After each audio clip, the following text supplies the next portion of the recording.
Welcome in. Welcome in. On to week 4. Almost a quarter way through the season. Time flies every year with the football season. I don't know why.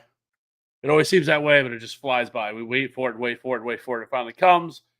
And before you know it, it's over. So, anyways, we're not here to talk about that. Let's go ahead and get right to it. We know what we're here for. We're here to answer all of your start sit questions for week 4. Do have some injuries this week, unfortunately, but we will persevere. So let's go ahead and get right to it. First up, Generation X got burnt by Connor season ender. Yep, couldn't even get a hold of Benson Sadley, 3-0. So this is a plus. The league mate that has Benson wants Mason for him. Not sure how I feel about that. So here's the way that I would do this, because I saw this question before it went live. It got me thinking about it, and I think I would do it because one, I mean, Jordan Mason is not guaranteed this role once. I mean, Aaron Jones comes back now. I think that's fair to assume that I think if Jordan Mason plays well, that he could very well be kind of the lead back. But the problem with him so far is he's not utilized in the passing game. And now I haven't put out my running back video; it'll be out tomorrow morning. But I actually talk about both of these running backs, and I do really like Jordan Mason this week. I have him as a top 10 running back, but I also have Trey Benson at 14, I believe. And so I like both these guys, but Trey Benson is going to be well more involved in the passing game. And now there's really nobody else there to take volume away from. I mean, you're talking about Amari DiMercado, who is going to mix in, who will see some of the pass catching work, who will see some third down work, but it's not going to be nearly what Jordan Mason will get, especially if you get negative game scripts. And so if you have the ability to trade Jordan Mason for Trey Benson, I think I would do it because Trey Benson's role is secure for the rest of the year, where at some point Aaron Jones is going to come back and he's going to take some touches away from Jordan Mason. And this isn't going to be like where he's a lead back. And he is going to be a little more touchdown dependent because he's just never been utilized in the past game. Even last week, saw 0 targets in that game. Now, I will say, they only have to throw the ball 22 times because they absolutely blew the doors off the Bengals. But if I could trade Jordan Mason for Trey Benson right now, I would do it. Going to be streaming the Chargers or Seahawks defense this week. If JD is still out, should I stream Dak, May, Geno, Nix, or Darnold? I would go Drake May here. Updated the old where's that at? Forgot to update that on it. But it would be Drake May for me. I have Drake May at QB7 for me this week. I will say, if people are quarterback needy this week, I think Jackson Dart is somebody that I really like for rest of season. Like, I think he has the potential to be a top 15 quarterback the rest of the way because of his rushing upside. I think there's a lot to like here with Jackson Dart. But as for the quarterbacks this week, yes, Drake May at QB7, Daniel Jones at 9. But the rest of these quarterbacks, I have Dak.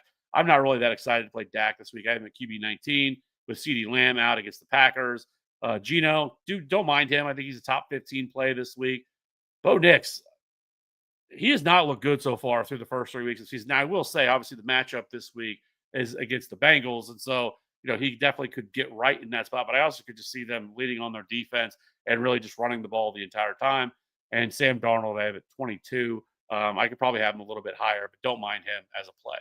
So, but I do like Drake May here against the Panthers. Then lastly, Moore, Keon, Ridley, Judy, or Godwin for wide receiver 2. Just saw the Nico stuff. Hope he'll be good by the weekend. I think he'll be fine. I know that he's questionable. He got a limited. I think it's Wednesday. Don't really care all that much about Wednesday practice reports. A lot of veterans get rest days or get limited work days on Wednesdays. Not really that big of a deal. I think he'll be fine this weekend. I think he'll be good to go against the Titans, which is a phenomenal matchup. And then the other wide receiver spot, I'm not playing Chris Godwin yet. I know he got a full practice in today, but with his situation, I just don't know what he's going to look like. Multiple surgeries. I don't have a lot of faith in playing him this week. I know Mike Evans is going to be out, but I just can't imagine a world where he comes in and plays really well right out the gate. I think for me, I would go with DJ Moore here as your other wide receiver. Finally scored a touchdown. And in this spot, and they do get, I think, one of the best game environments playing the Raiders. The Raiders secondary is absolutely terrible. So I would go with DJ Moore here over Keon Coleman and Calvin Ridley, Jerry Judy for me. Harold, hi. I'm having issues. Been lost Connor, but have Javante to play with Henry. Lost Evans. Have BTJ who's killing me. Have Olave, but this is not PPR. Need receiver. Need a win. Thanks. Yeah, I mean Brian Thomas Jr. has been absolutely. I mean, it's just not been a good situation. I don't know if the man has the yips or what right now, but he has dropped 6 passes already. He has 6 receptions, also has 6 drops. Could have a couple of touchdowns scored. Did have a nice play at the end of that game against the Texans that kind of secured the win for them. But yeah, it's been rough sledding for Brian Thomas Jr. I actually have him as a low end wide receiver 2 this week, and that might be generous at this point. But matchup against the 49ers. Now, the 49ers defense is extremely banged up. There's a lot of injuries on that defense right now, so could be a little more exploitable. But Brian Thomas is definitely hard to trust. But I mean, you're going to play Javante. Hopefully, he gets involved in the passing game, especially with losing, with losing what likely no CeeDee Lamb this week. Though that situation's been weird because it's like right out the gate, it was CeeDee Lamb saying he's fine, he's going to play, and then it's just gotten worse and downhill from there. And now it sounds like he's going to miss some time. So, but Los Evans at BJ was killing me. We also have Olave. Probably would still play Brian Thomas in this spot here that you have, and I'd play Javante, but yeah, I get it. In my home league, not that anybody cares, but I have Brian Thomas Jr. too, so my pain is there with you. So, Kevin, is Woody Marks worth burning a first waiver priority in a 14-team league? Waivers are slim. I don't know if I would say he's worth burning a number one waiver ad because of just how bad their offensive line is. Like their offensive line is dreadful. Like there is a race right now between the Raiders, the Bengals, the Dolphins, and the Texans to have who has the worst offensive line. Like it is beyond bad. And so, but in a 14-team league, like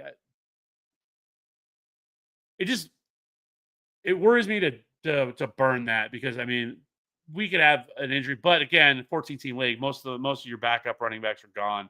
So in a world where he's definitely the pass catcher, you should start to come up. You only have to pass Nick Chubb. He doesn't need anything crazy.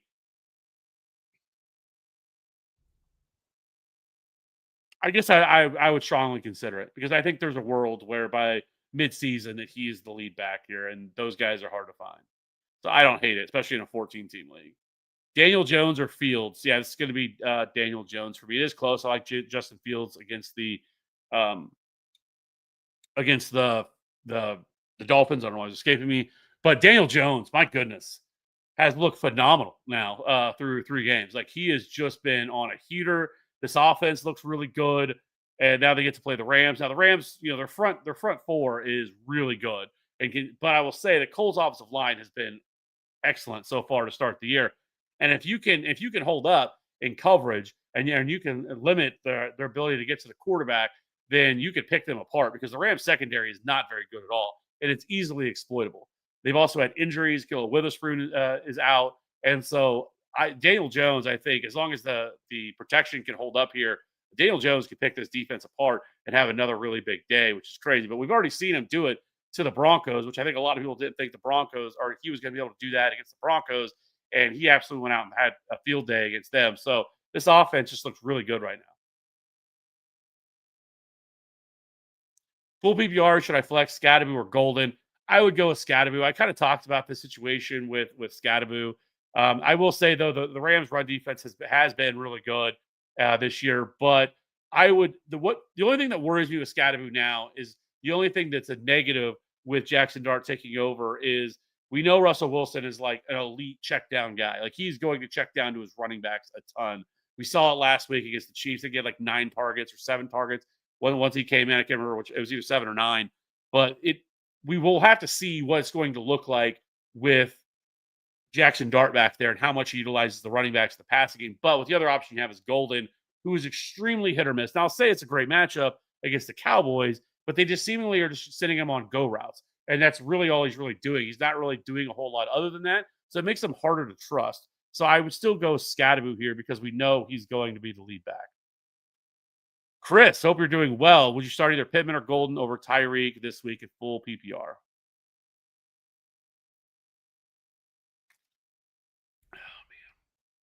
I don't think I would start either one of them over Tyreek. Do you have any other options that you possibly could start? Because I do like Pittman. I haven't completed all of my wide receiver rankings, but I do have uh these pulled up. I have, yeah, Michael Pittman at wide receiver 23, but I do have Tyreek at 18. I thought Tyreek actually has looked a lot better the last couple of weeks. The real problem is just Tua. Tua just seems like he cannot throw the ball past 40 yards at this point, or even 30 yards. But they are doing a lot. I thought the rest of the team outside of Tua actually looks really good against the Bills, and so I don't mind Tyreek. I still think he's probably a borderline top 20 wide receiver, but Michael Pittman has been really good so far to start the year. And I know a lot of people were excited about Josh Downs, and he really hasn't been the guy. So I would go with Michael Pittman here. Or excuse me, I would go with Tyreek. But if you could fit him in, I don't know what your flex options are. I wouldn't mind getting to him because I think he's in a good spot. 808 evening. Does Purdy play this week? And if so, do I play him over Dak Golf? Yes. If I think Purdy plays. He's been splitting first team reps with Mac Jones, but I think if he's fine and he's able to play, I think he goes. I expect him to play. It's obviously something we need to monitor, but yes, I would play him over Dak or Goff at this point. I just don't have a lot of faith in Dak. They're missing multiple pieces on their offensive line now, and without CeeDee Lamb, I think it's going to be tough sledding with this offense because now you're talking about it's kind of like last year, right? With this offense, where once where you basically just had, and it's a downgrade. Obviously, CeeDee Lamb is a top 5 wide receiver, but now you have George Pickens, and then it's Jalen Tolbert as your number 2, and Devontae Turpin as your number 3, and Jake Ferguson. So, especially against the Packers, I don't love this spot here for Dak. I would rather go with someone like Brock Purdy. What are your thoughts on Jamar Chase this week? Does this week get better, or do we see a repeat of last week where Satan shadowing him? I am having doubts of starting him this week with Browning at quarterback. Yeah, I mean, I was optimistic with Jake Browning because we've seen multiple opportunities, like what we talked about last week. 7 games he started in 2023 where he scored. I think it was 5 of those games he scored 20 fantasy points or more, or 19 fantasy points or more. This was obviously a really poor start. Now, I will say we probably should have expected maybe a little bit of a downgrade because of Brian Flores, this defense, and how aggressive they are at bringing pressure. The Bengals' offensive line is being dreadful. But I wasn't expecting that level of inept that we saw last week. Now, should we expect that again this week? I mean, the Broncos' defense has been good this year, but it hasn't been as good as it was year before. Now, that being said, this team can still get after the quarterback and still cause a lot of problems there. We'll see what changes they make. I would expect that they're going to try to get the ball out of his hands even faster and try to scheme up stuff for someone like Jamar Chase. You're still probably playing Jamar Chase because it's Jamar Chase. Like, I can't imagine a world where you have 2 or 3 other wide receivers that are good enough to take him over. But yes, what am I concerned? Yes. But hopefully they could figure out something to be able to make this offense at least function, because last week it looked like uh, a JV team playing a really good varsity team. It was just embarrassingly bad for the Bengals last week. 808 also need 2 wide receivers, 2 flex: McConkey, Sutton, Debo, Dobbins, Pittman, Pearsall, and Ramondre. So I would go with Pearsall here as one of my wide receivers. And then Cortland Sutton, Debo, especially with what's looking like no Terry McLaurin this week. We'll have to monitor that. But what sounded like a minor injury turned into he's going to get a second opinion. So I don't know if Terry McLaurin plays this week, which would be a boost for Debo if that happened. And then I think I would go with J.K. Dobbins. I'm going to play J.K. Dobbins. Great matchup, obviously, against the Bengals.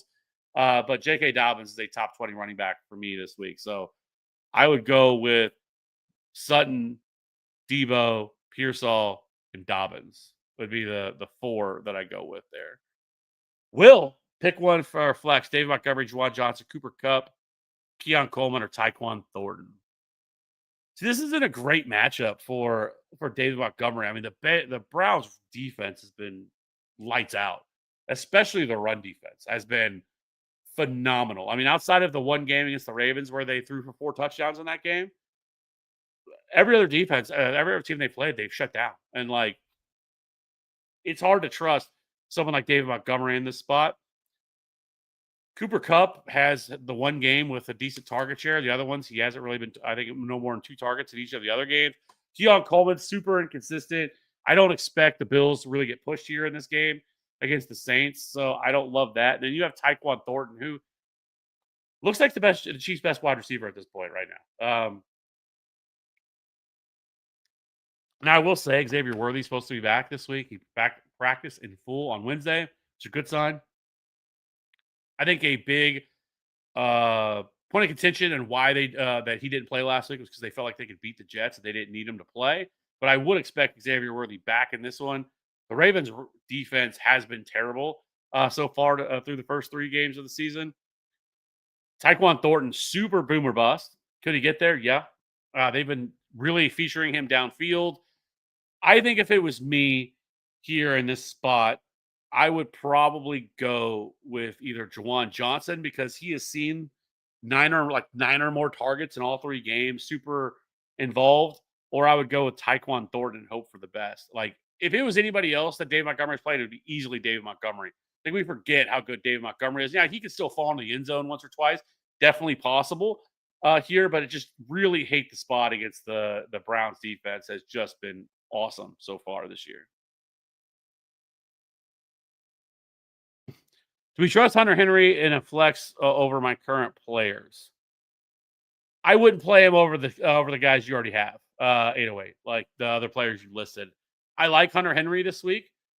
I think he's in a decent spot. I think I have him as a top 7 tight end against the Panthers, but I still would not play him over the other options you have. I think those are options are a little bit safer, in better spots than what he's in. They're 808. So, Will pick one defense: Chargers, New England, or Pittsburgh. That's going to be the Chargers for me. Chargers are my top streaming option of the week. Really like the spot they're in. What's up? How's it going? I have Debo as my wide receiver 1. Evans is out. Who should be my wide receiver 2 and wide receiver 3? Kupp, Tillman, Shepard, Mooney, or Kirk. Also, JK or Kamara for flex.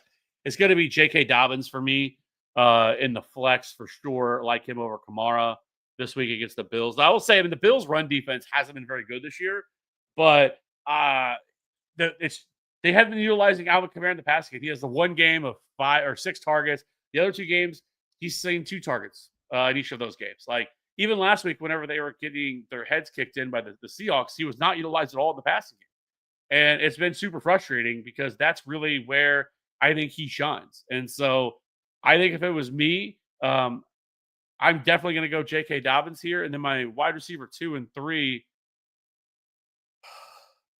honestly, I think I would go with Sterling Shepard. They're playing the Bucks. Or they're playing the Bucks. I would he's on the Bucks. With the injuries they have, I don't expect Chris Godwin to play a large role in this offense if he plays this week. I think Sterling Shepard has to. I mean, you have Emeka Egbuka, and then you have Sterling Shepard. Like, I think Sterling Shepard could see 7 or 8 targets. I think you probably Quinyon Mitchell's probably going to see a lot of Emeka Egbuka. He's obviously their best cover corner, and so I think Shepard has a spot here is a sneaky like top 40 wide receiver play this week. And then the other one, I would go with Darnell Mooney. They've talked about it that they want to get him even more involved. He saw 11 targets last week. He was a little bit rusty. Obviously, coming back from this injury, I think he's just going to get better and better. And so I would go with Darnell Mooney as the other option here in this spot here for the Falcons. So I would go with Shepard and Mooney. Seems a bit thin, but then I would go with J.K. Dobbins there at that spot as well. And Diggs, Booty, or Horton are all on waivers. I'm trying to. You know what? Honestly, like I wouldn't hate dropping Cedric Tillman if you have him for Torrey Horton. Because I think Torrey Horton, there's a scenario there where he takes over. They love Torrey Horton there. And there was a press conference that he just did that OC Clint Kubiak did where they had asked him, who he reminded him of. And he said Justin Jefferson. So, like, that's obviously huge. Like, that's probably not realistic. But for a 5th round pick for Torrey Horton. but they love Torrey Horton. They've seen him. You've seen him. He has scored a touchdown in back-to-back games. Cedric Tillman, I think it's only a matter of time before they go to the backup quarterbacks. And I think once that happens, I think the bottom kind of falls out for the other pass catchers here within the offense. So I would be perfectly okay with dropping Tillman for Torrey Horton, but I'm not playing him this week.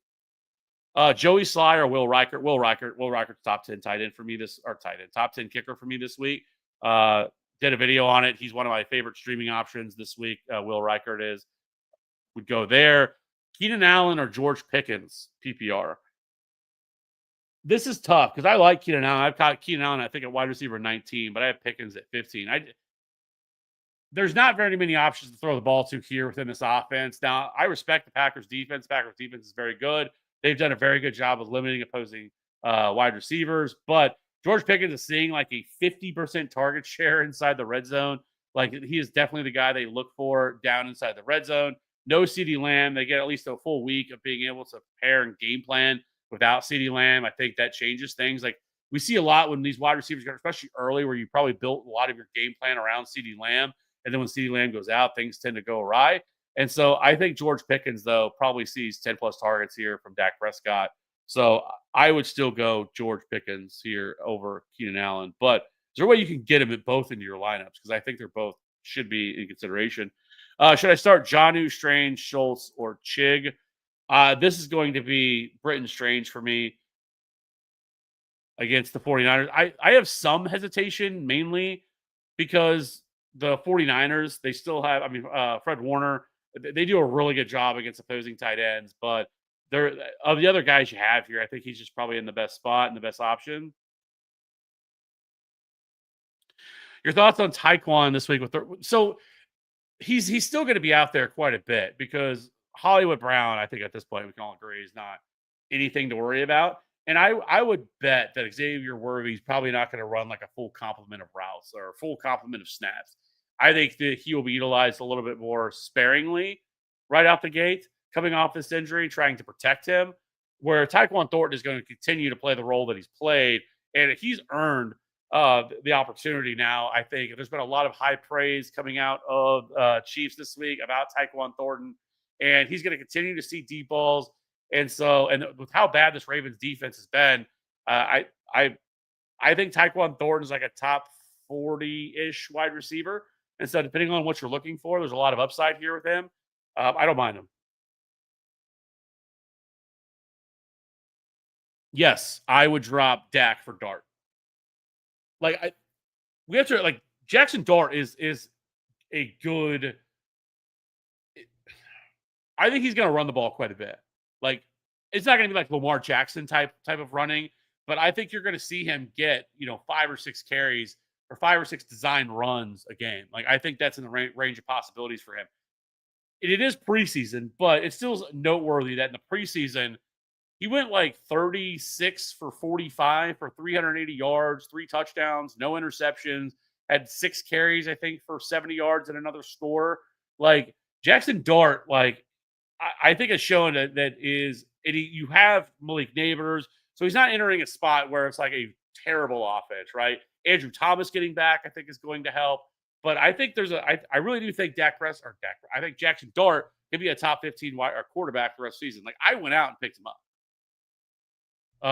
in my own home league, and I have Dak Prescott because I thought that this offense was going to take off. And then, of course, CeeDee Lamb, their offensive lines got hurt. So it hasn't been a great start, but I definitely want Jackson Dart on my teams if I can, if I'm looking for another quarterback, especially in a spot like that. If you already have Daniel Jones, you're looking for a QB2, yeah, I would do that. No problem. Traded ETN for Ashton. How do you feel about it?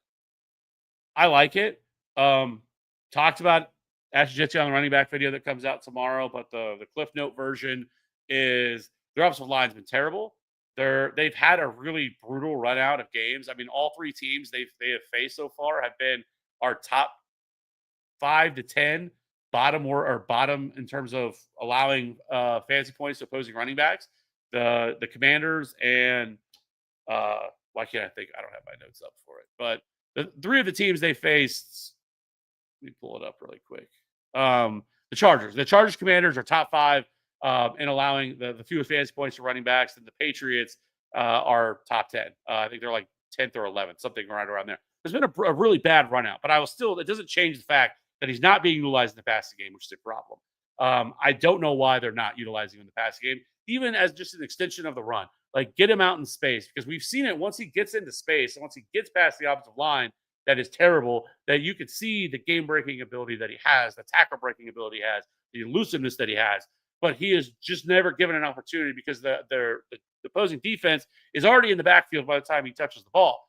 And so I don't really know what they're doing. I know there's been a lot of talk this week too that there's a lot of people that are upset that what they're doing with the offensive line. They benched Jackson Powers Johnson for Alex Kappa. Alex Kappa was terrible, but I don't hate it as a buy low here, because I do think that Bajal Tootin is coming as well.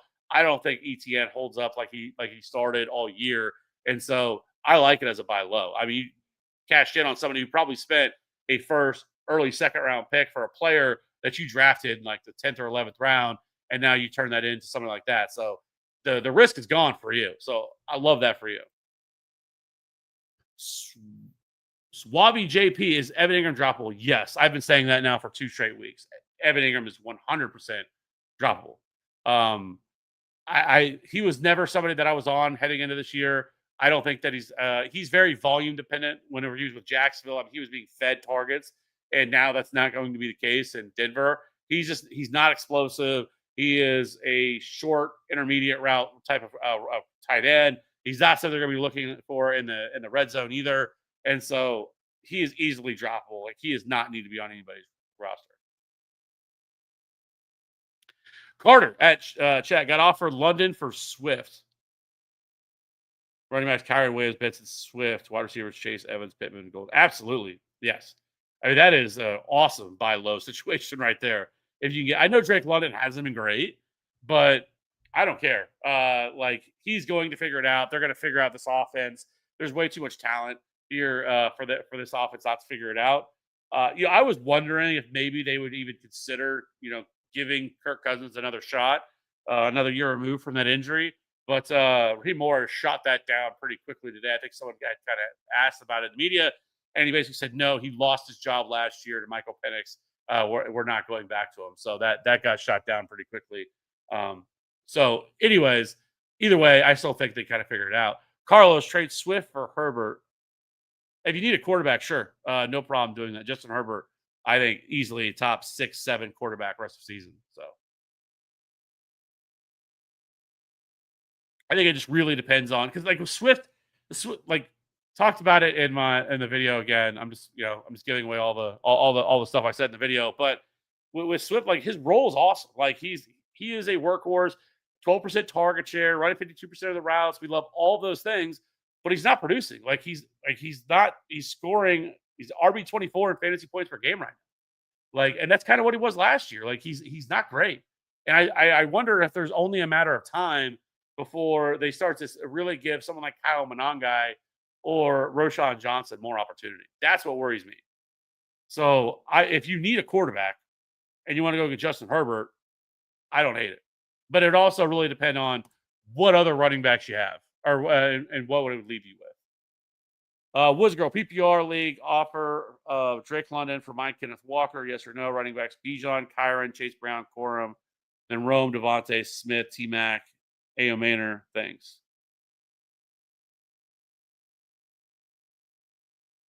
So you'll be left with Bijan, Kyron, Chase Brown, Corum.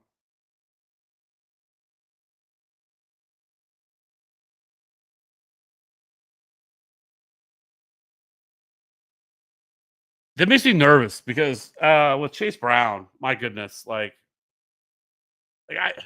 think they eventually figure it out. And then you have the Samaje Perine injury, which I think helps them because they've been utilizing him more on third downs. And I think with him, if he's out, then I think you're going to see more Chase Brown. But like, having Chase Brown as like your number 3 now, like, feels like thin. But I think you could use a boost though too to the wide receiver. Like, Rome Odunze is phenomenal. Like, I think that he could be a top 12 wide receiver rest of the season. And then T-Mac, I think, is probably like top 15. So I don't hate it. Like, because you're going to still be dealing with Charbonnet rest of season 2 and then the injury concern. So like Drake London, I think is a pretty fair buy for it. I just get concerned with the other running backs that you have there, but I do think you have some depth here to cover it. So I would probably take it if it was me because I just love Drake London too, and I think they'll figure it out there. So I don't hate it.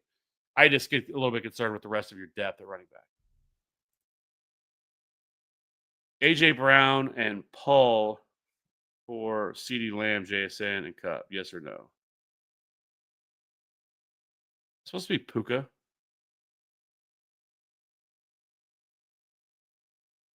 You're still in here over on Twitch. I don't know, Paul. What is it registering for me?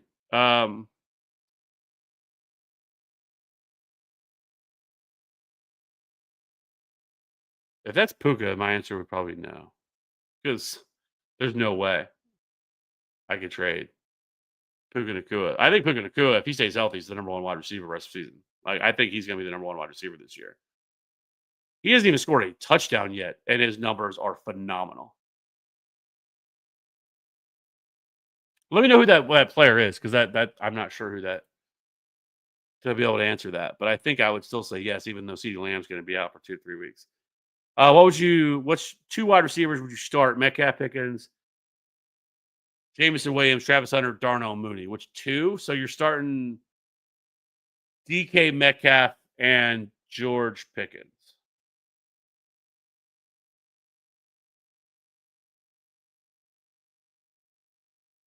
With all these people available to come back after IR after week 4, Mixon, Taysom Hill, Ayuk, Tajay, are any of them worth picking up? Mixon's not. Mixon's not going to play the rest of the year. I've been saying that before the year started. I said, do not draft Joe Mixon. Do not mess with him. He is not. I do not think he plays at all this year.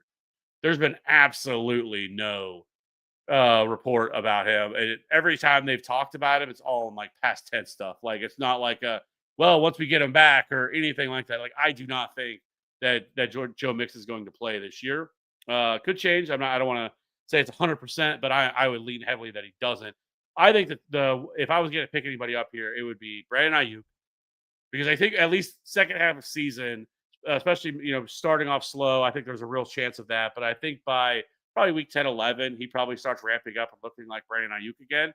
And just the injuries they have and stuff like that, like and the amount of money that they're paying Brandon Ayuk, he certainly would be at this point. And it looks like that even though he's eligible to return, I still think he doesn't come back until week 6 against the Bucks. I think that was the target date for him to return.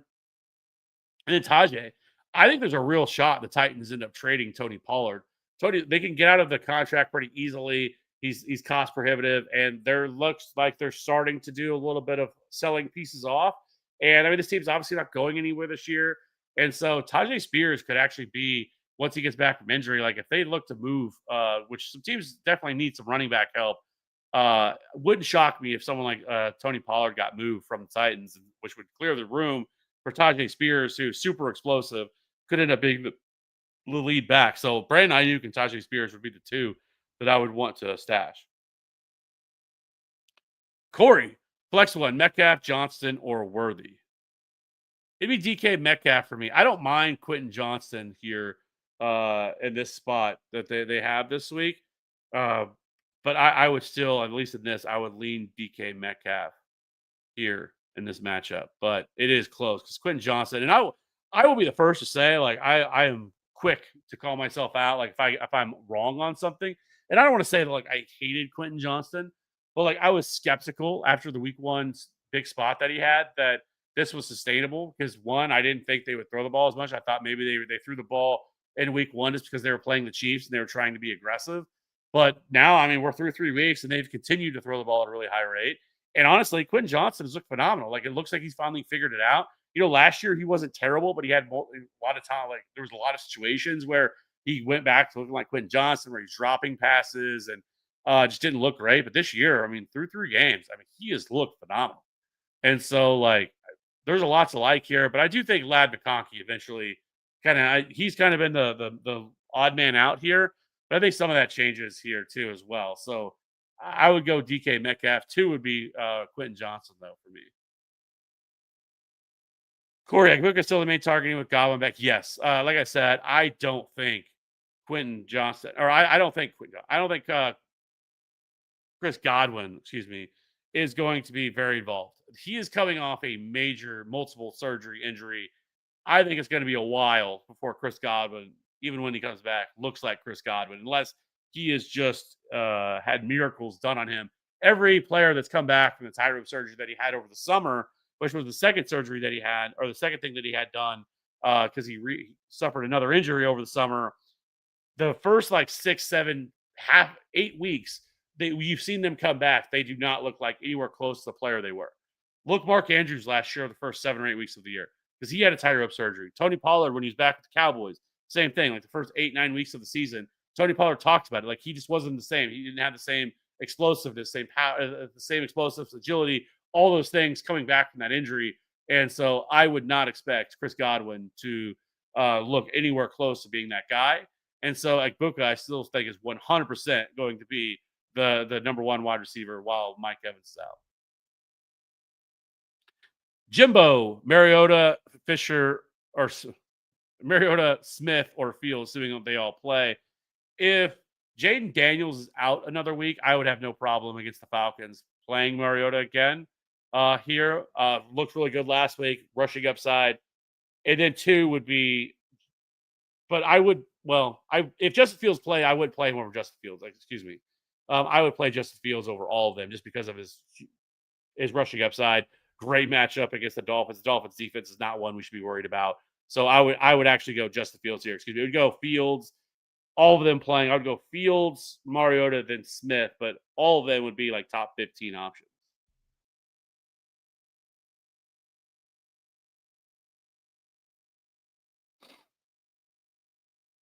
Carlos, I already have Achane, Bucky, Hampton, and Mason as running back, and Dak as my quarterback.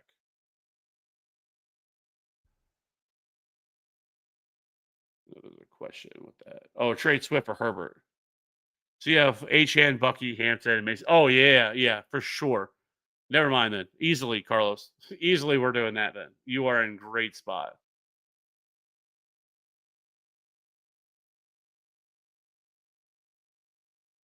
Where's London? So I have him right here. Still wide receiver 11 this week. Seems a little risky because how he's played, but I think again, I think this offense gets going at some point. Week 2, they didn't have to do anything because they pretty much destroyed the Vikings in that game. They really didn't have to open the offense up very much. And last week was just a complete. I don't even know what to say about what last week was against the Panthers. But I still think easily Drake London's the best wide receiver in this offense, and I think he figures it out. And so against the Commanders, not a scary matchup here against them. So I still think Drake London is a top 12 wide receiver this week. Need a RB2 wide receiver 3 in a standard league. Benson, Javante, or Swift. I would go with Trey Benson here. And then I have Marvin Harris Jr., Mooney, or Johnston. In a standard league, I'm going to go with Quentin Johnston. I think he is definitely the guy that Justin Herbert looks for in the red zone, especially in the goal line area, or in the goal line. So any of those situations, I would lean towards Johnson just because I think the chances of him scoring a touchdown are pretty high. You think I should start Kelsey or Ertz this week? I think if Jaden Daniels plays, I would go Zach Ertz because he seems to be a little bit more involved when Jaden Daniels plays, where Mariota doesn't tend to look for him as much. So I would, if Jaden Daniels plays, which I do think Jaden Daniels plays, but you never know. With them getting that win last week, I may have convinced them to hold him out for another week, but we'll see on that. But I think if Jaden Daniels plays, I would go Ertz. If Jaden Daniels doesn't play, I would go Kelsey. It's just Kelsey. I mean, yeah, he scored a touchdown a couple weeks ago, but I don't think he's had more than 5 receptions in a game. And you have to go all the way back to like 7 or 8 games into the season last year before he has. Like it's just they just aren't looking for him as much, and he's not getting the volume that we're used to. I still think he's like a borderline top 12 tight end, but it's hard to trust. But I will say the matchup here is phenomenal this week, though, against the Ravens. Do you think I should start Pollard at flex? I have Bill, Ladd, Chubb, or yeah. Well, no, excuse me. I would go Ladd McConkey over over Pollard here. They are playing the Texans, so that is a obviously not great matchup for the Titans. So I would go with I would go with Ladd over Pollard on that one. Cam Little, Myers, or Pinheiro. I like all three of those, Emilio, but it would be Cam Little for me. Let's take this down so we can see the rest of them. So yeah, I have Cam Little at 5, Myers at 10, and Pinheiro at 11. So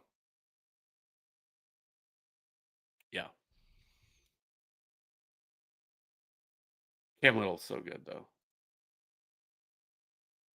Shouldn't get excited about kickers. But anyways, all right, cool. I just checked. They also have Trey Tucker and Thornton.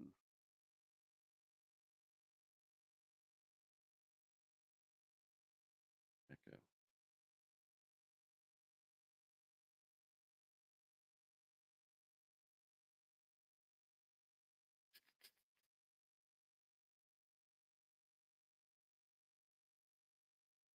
I was just checking your other comments so I could figure out.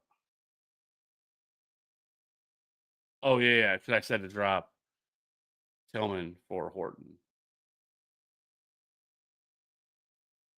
I would still go Horton there. I just think the upside's higher for him than these other guys. Ship halfway PPR, one running back, one flex. Benson, Scotto, ETN, Sutton, or Ibuka. Running back's going to be Trey Benson for me, and then at flex, I'm going to go with Emeka Ibuka, who I have right around a top 15 wide receiver this week. Trade CMC, Travis Hunter, and Jameson Williams for Neighbors and Nico Collins.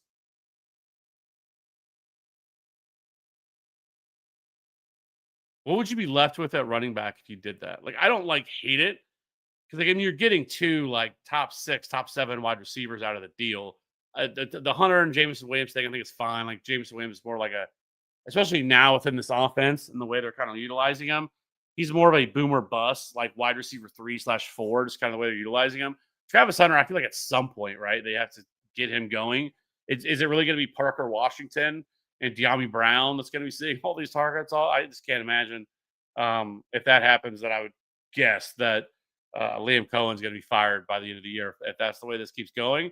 But with CMC though, CMC, if he's able to stay healthy and this workload he's seeing is absolutely ridiculous, it's really hard to move on from Christian McCaffrey. So I think it would depend on what you'd be left with. Matt, trade Mason and Golden for Odunze.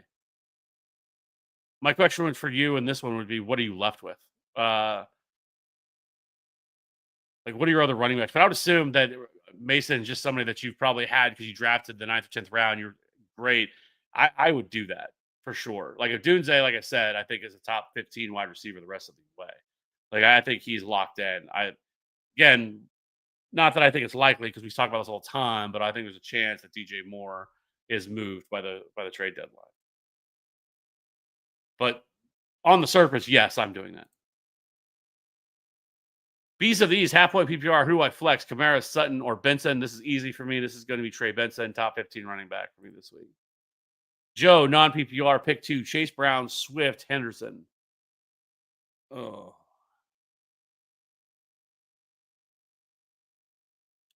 Honestly, I would just say screw it and go Swift and Henderson and pray that Henderson actually, because the fourth quarter, late third, fourth quarter, Henderson started to be that workhorse back once they all fumbled. And there are reports today, which I would say use this very lightly, that he was operating as the lead back today in practice, but who knows if that'll translate to Sunday. But Chase Brown, I just can't trust, especially against the Broncos. Especially non PPR, that means you're really caring about a touchdown here. Yeah, I don't know about that. So I think in a non PPR, probably would just go Swift and Henderson. Mega Brick, full PPR, start 3, Metcalf, Olave, Quentin Johnson, JSN, and Jamar Chase. As much as I hate it, I would still start Jamar Chase. I don't think I have the way those two to sit Jamar Chase. But JSN is absolutely locked in. He's my number 2 wide receiver on the week. Um, love JSN this week. I mean, the usage and the role has been phenomenal for him. So it's JSN quite easily, and then I would go with Metcalf, and I would go with JSN or Jamar Chase. If you just so inclined yourself and you felt because it's your fantasy and you have to make these decisions. If you were going to sit Jamar Chase, it would be JSN, Metcalf, and Quentin Johnston for me would be the 3 that I would go with. But I would still probably lean Jamar Chase. PPR for Joe. Pick 2, Igbuka, Pearsall, Myers. I would go with Igbuka. I'll go with Igbuka and Pearsall if Juwan Jennings is out. If Juwan Jennings plays, then I would go with Igbuka and Jacoby Myers.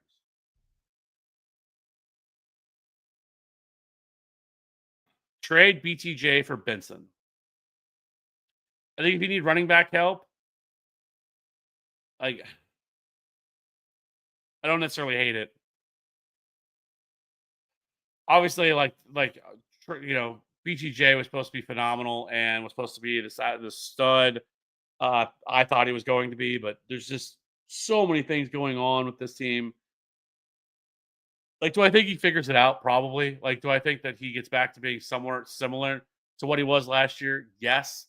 But I also think Trey Benson is probably locked in to be a top 15 running back the rest of the way, barring any injury. So if you're needing help at running back, like, I don't hate it trying to get out of this BTJ situation. And it's possible that they don't figure it out and that he continues to have a really poor down year. And then after this year, this team gets completely blown up and Trevor Lawrence is gone and those things are on the table as well. But I don't hate it. Let me put it that way. But I would want to know, like, what wide receivers are you left with?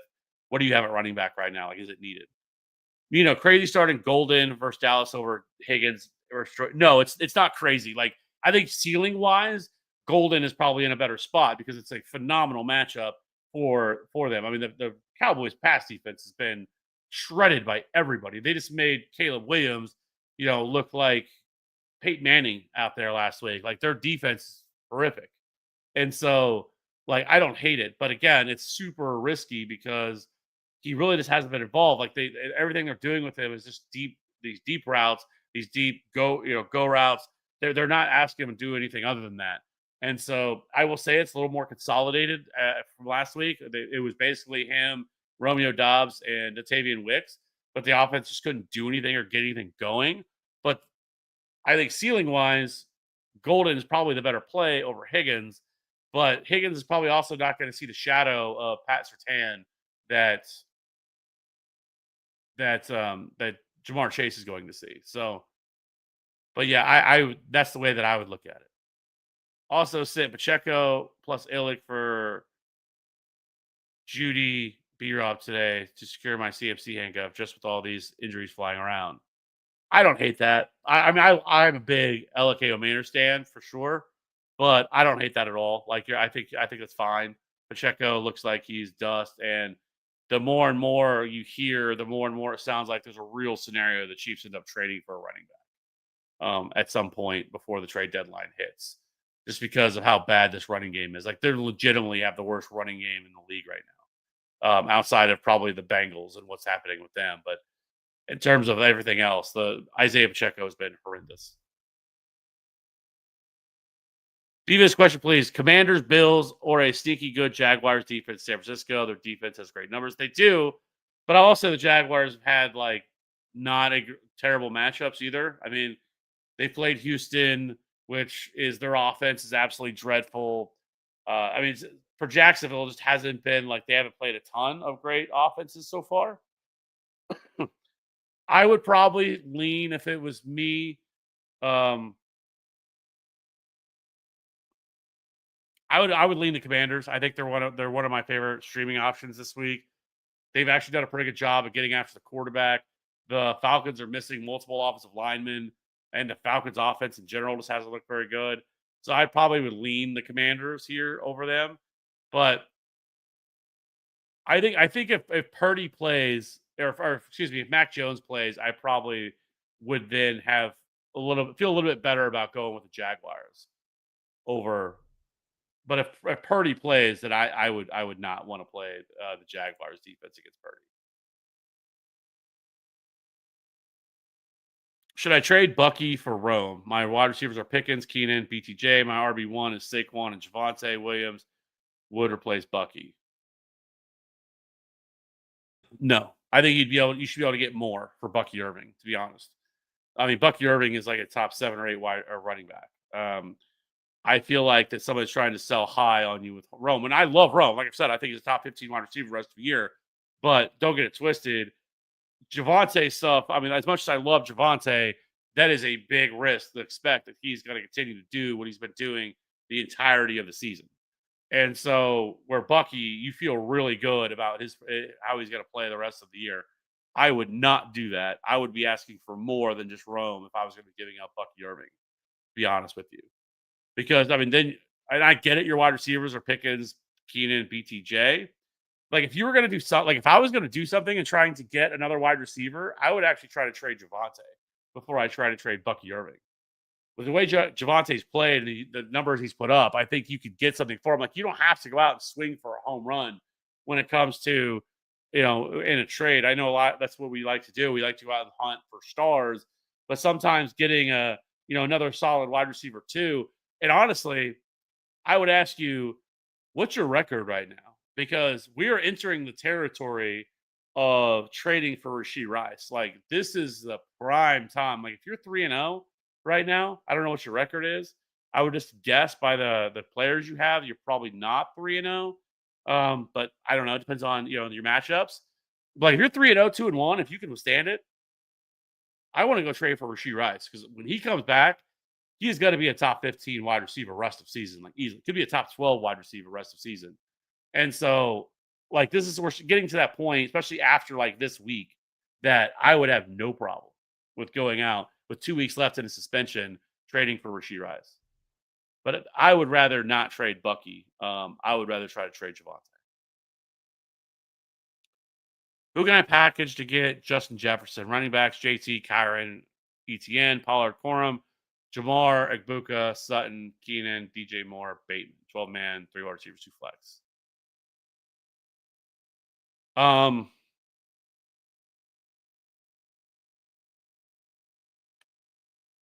Honestly, I don't know if you have like you have what it takes. Like if obviously if you wanted to trade Jonathan Taylor, you could.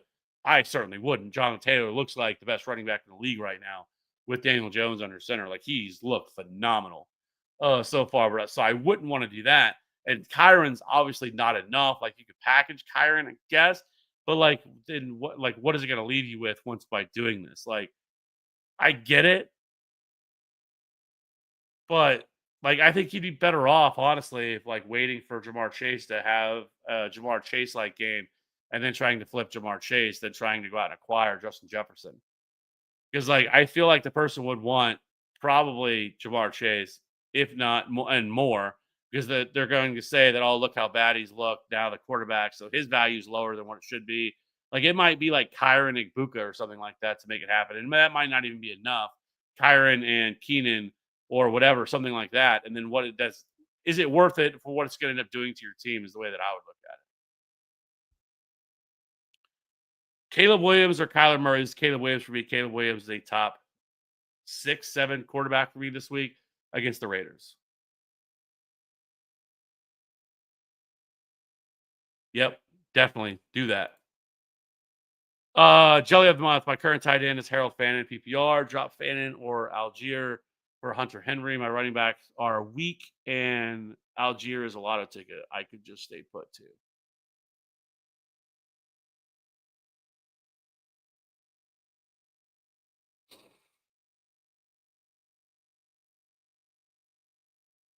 What is the rest of your team? Like, I don't mind it, right? Like dropping.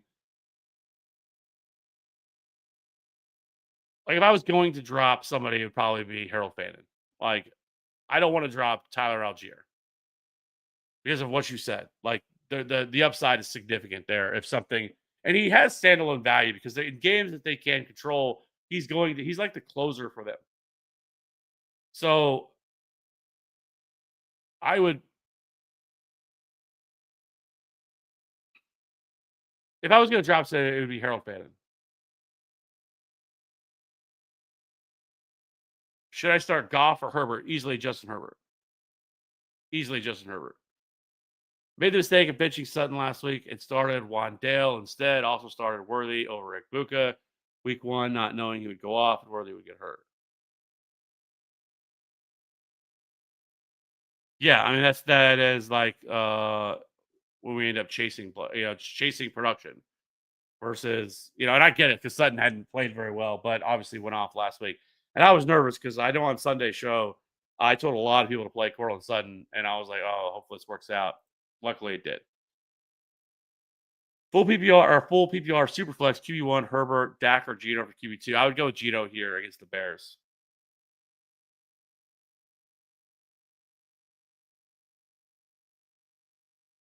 Someone offered me BTJ and Keenan for someone offered me BTJ and Keenan for Kenneth Walker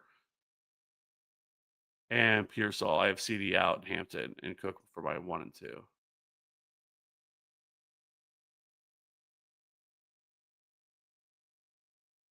I would.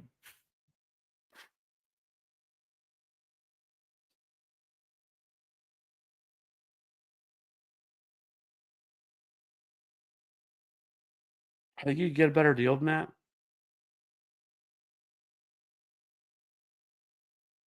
There's just a lot of risk and taking on Brian Thomas Jr. right now. But it could also be one that pays off big time, and then this could end up working for you. But I would probably rather hold Kenneth Walker and Ricky Pearsall.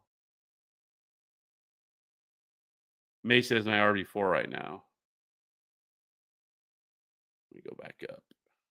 There, Matt. Oh, trade Mason and Golden for Dunze. Okay, yeah. If he's your RB4, yeah. I mean, I assume that. But yeah, now you say that, yeah, I would easily do that. No problem. Amelia, would you start my Marvin Harris Jr. over at Buka or AJ Brown in the standard league? No, I would start at Buka and AJ Brown.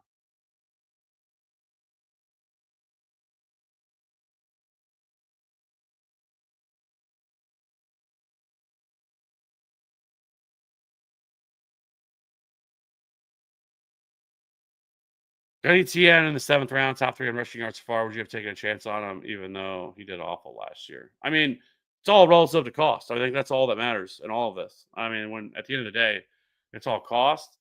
Like 7th round, probably a little bit higher than because I think in most places he was going like 9th round, but it depends on how many people in your league.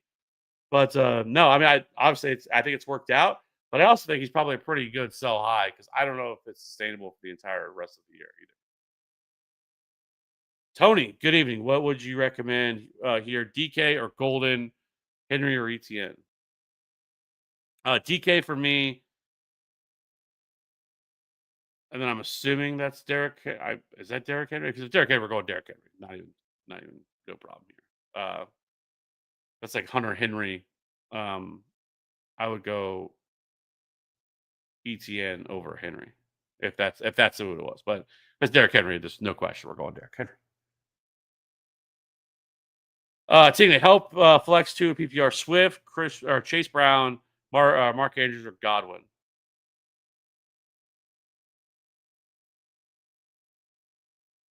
I'll go Swift and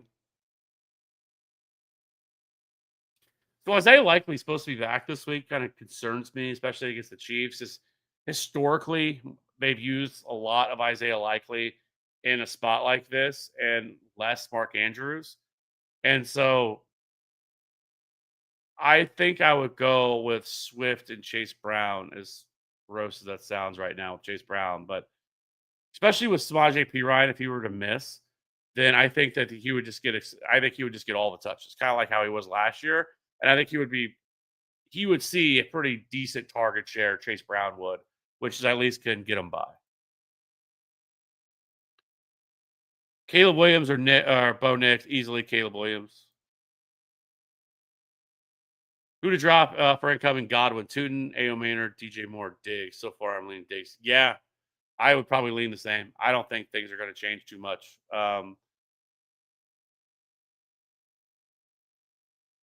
Yeah, I think it would be Diggs. I don't want to drop Tootin at all. I don't want to drop you're not going to drop DJ Moore for him. And I really am encouraged with LKO Manor. I just think as things get better. And as the Titans, I don't think the Titans could have had a worse run out of games than they've had so far this year. I don't know how they got that schedule they got, but better days are coming from this offense. I mean, having to face the Broncos on the road, the Rams, and the Colts for the first three games are probably not the best run out they could have had. Now they get the Texans this week, defense. But after that, you start to look at it, they get the Cardinals, which isn't a terrible matchup, but then they get the Raiders, which is a good matchup. The Patriots doesn't really concern you that much.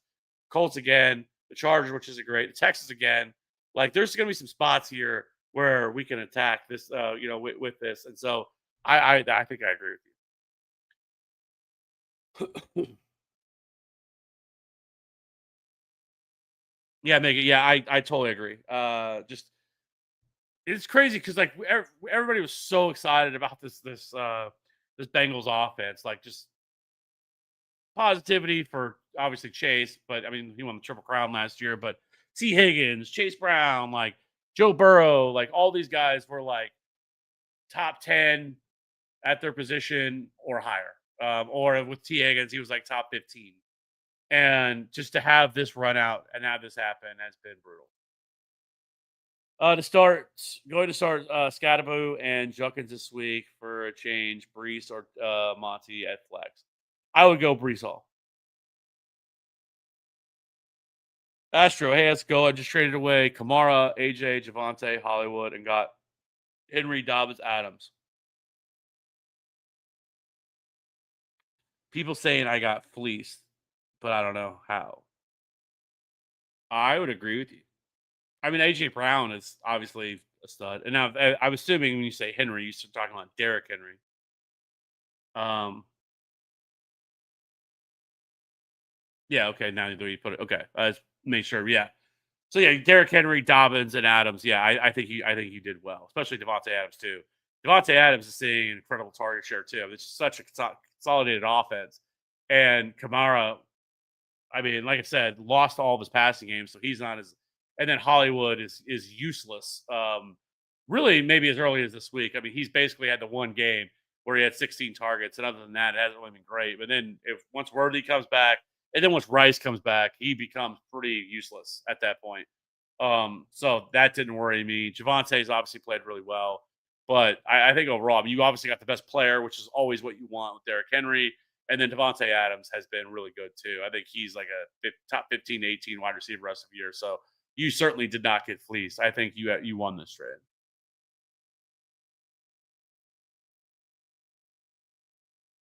Start four, two wide receivers, two flexes over on Twitch. Hampton, Dobbins, Wilson, London, Pearsall, Myers, Agbuka, Golden. So in the flex, we're gonna go with Hampton and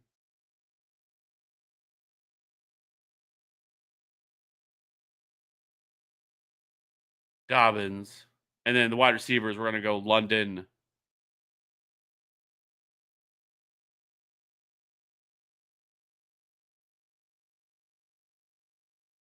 And Garrett Wilson. Yeah. All right. Hampton, Dobbins, Garrett Wilson, and Drake London for me. I think if the only one you'd even think about is maybe if you didn't want to go with J.K. Dobbins, but it's just a phenomenal spot against the Bengals. If you didn't, then you could plug in Ibuka for him. But Khalil Shakir, a flex play over Debo, even though he has a tough matchup against Falcons. I don't know. I would stick with Debo. They're also utilizing him in the running game. And AJ Terrell looks like he may miss another week, so I think I would go with that. I would stick with Debo. Any one-for-one trade recommendation for Jamar Chase? I want to get rid of him. PPR league running backs for Kyron and Chuba. I mean, doing this is tough, right? Because you're never going to get the value that he deserves, right? Because people are going to view him as, oh, well, he's terrible now. He had a terrible game, especially last week, and his value is going to be really low. You might be able to, get something for him, but I almost feel like you're always better off trying to wait until he has like a blow up spot, and it becomes much easier to trade at that point. to move off of him, but like I guess if you try to go after like a Omari and Hampton, maybe again, kind of like Omari and Hampton, it'd be Omari and Hampton plus. Like it's not just Omari and Hampton. Like you'd have to get more than just Omari and Hampton to do it.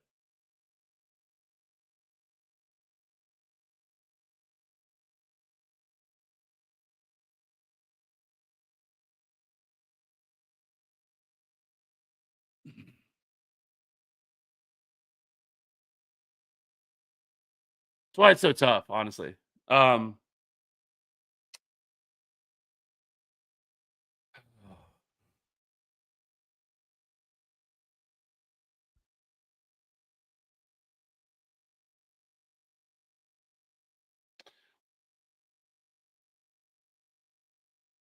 I guess you're looking for a running back, like Amari and Hampton, and then like a wide receiver two or something like that. Maybe a team has, or like a Rasheed Rice. Maybe go to the Rasheed Rice person, see who they have, and maybe you could fit him in there. Like it's just for a player you drafted number one overall to then move off of them for pennies on the dollar doesn't seem to make the most sense to me.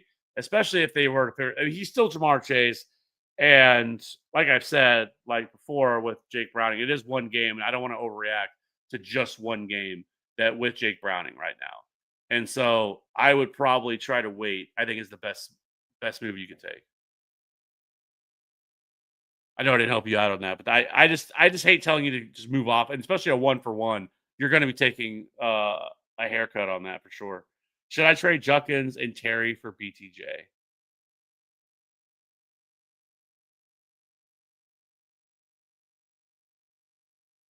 I my running backs are Saquon and JT. How did you get Saquon? Oh, I guess it's possible where JT fell. And Saquon wasn't, a high pick. That's crazy. That is a excellent, excellent start there. Also, who do I start at quarterback? Nick Fields or pick up Purdy? I would go with Fields there. As far as the trade is concerned,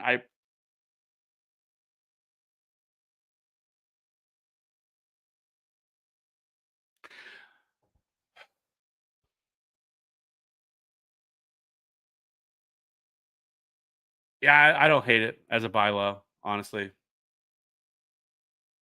But I feel like that's a lot to be given up. I mean, I know Terry's hasn't been great. I mean, he didn't almost score a touchdown. He was like an inch away from scoring the touchdown. But like with Junkins the way he's played, like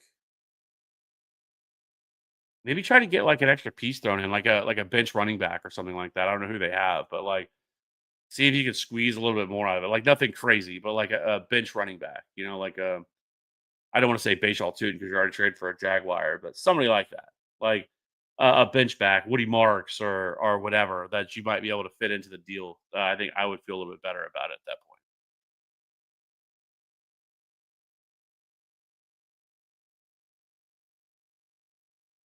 point. Corey, start to Juckins, Scadabo, or Monty.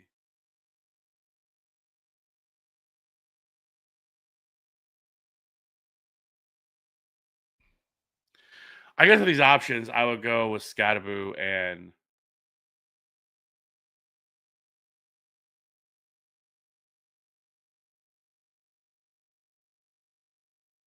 I would go with Scadaboo and Monty.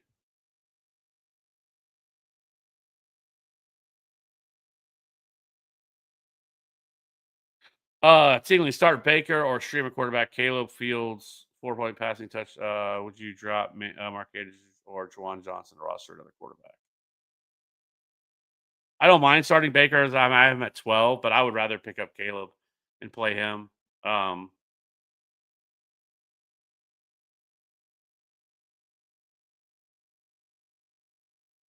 Honestly, it might not be a bad idea to sell high on Mark Andrews after the monster performance he just had.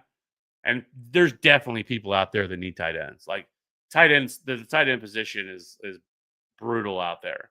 So it may not be a bad idea to try to flip Mark Andrews after this huge performance he's coming off of.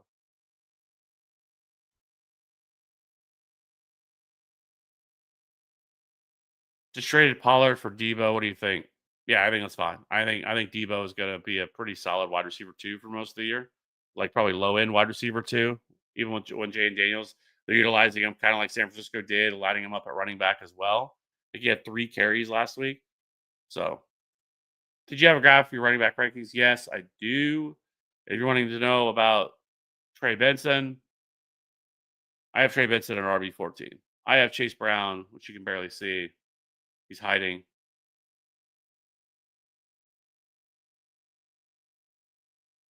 but RB23. Like, I kind of have him in where I had Amari and Hampton last week. Right down here at RB23. Like the usage is still there. Like he's still seeing like 80+% of the touches. And so while he has been terrible with that kind of workload, like if they do utilize him more in the passing game, especially if Small JP Ryan were to miss, then um, he could still get there. But I would for sure go Trey Benson over Chase Brown.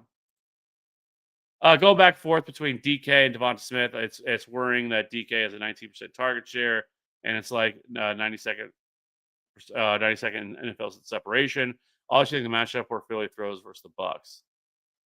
I would probably say that maybe there's a scenario where they throw against the Bucks, but the Bucks are missing a lot of pieces right now. They're missing their right tackle. They're missing one of their guards. Now it does sound like Tristan Wirfs could be back, but they're also missing Mike Evans.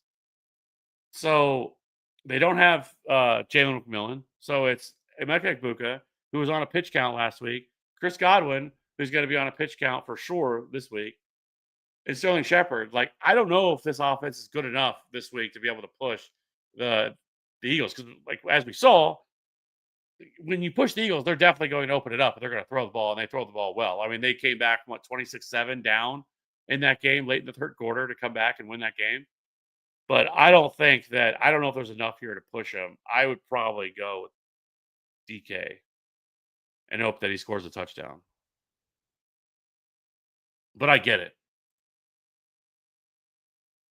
I traded Jordan Mason and Travion Henderson, gave away Juwan Johnson, Monty, and Keon Coleman. My team is Hurts, Saquon, Mason, Chase, Jason, McBride, Tet, Myers with Pearsall on my bench, 10-man PPR.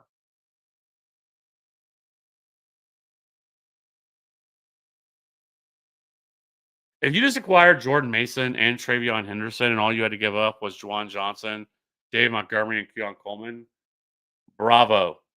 A plus. That is phenomenal.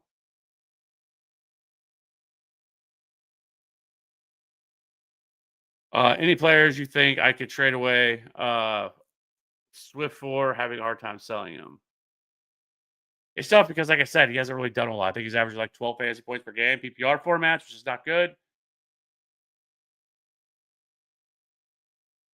I mean, I think it would have to be like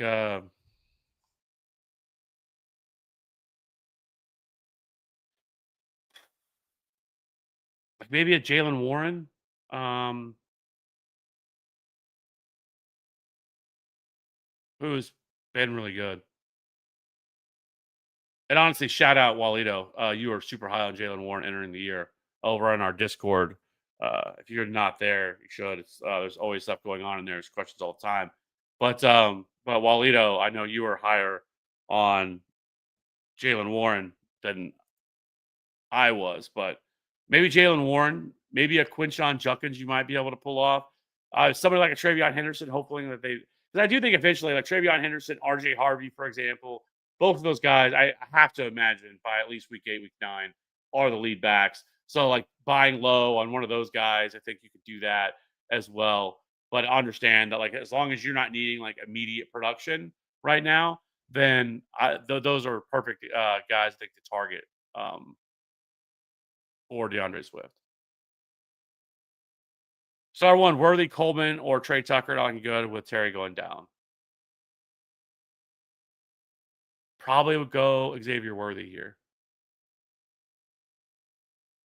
Is Torrey Horton worth rostering? Absolutely.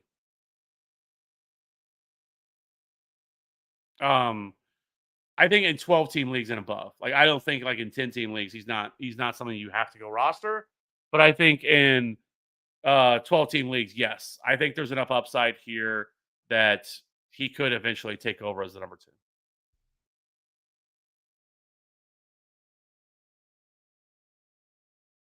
I could probably get RJ Harvey. Yeah. I mean, I think he's a tremendous player to target here. Somebody like that or Travion Henderson for sure. Number one Raiders fan. Should I start Caleb or Kyler? It's gonna be Caleb for me. And then also start two, Sutton, Jency, or Hampton. It's gonna be Hampton. Or you need two. Hampton and Sutton for me. Number one Raiders fan. Really upset with Ashton Jency right now. Like, can we could we have fixed this offensive line before we drafted a running back 6th overall? Like, could we have done that? Like, wouldn't that have been a great idea before we draft a running back 6th overall in the NFL draft of having a competent offensive line? I feel like outside of like Colton Miller, like there's not a lot of they could have done a lot better. Would you trade Josh Jacobs and Emeka for Zay Flowers, Tyler Warren, and Alvin Kamara PPR?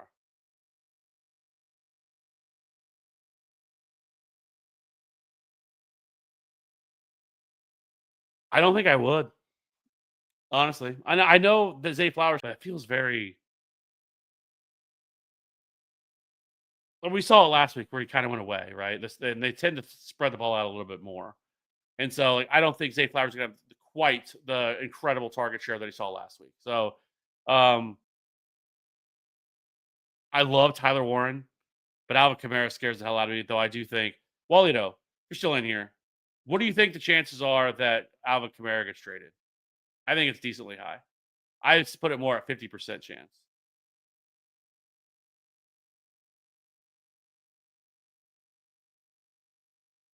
Fu, what's your QB rank? I wish I could set this to where like it just flashed through. Or I need like a producer, if somebody could just like move through these.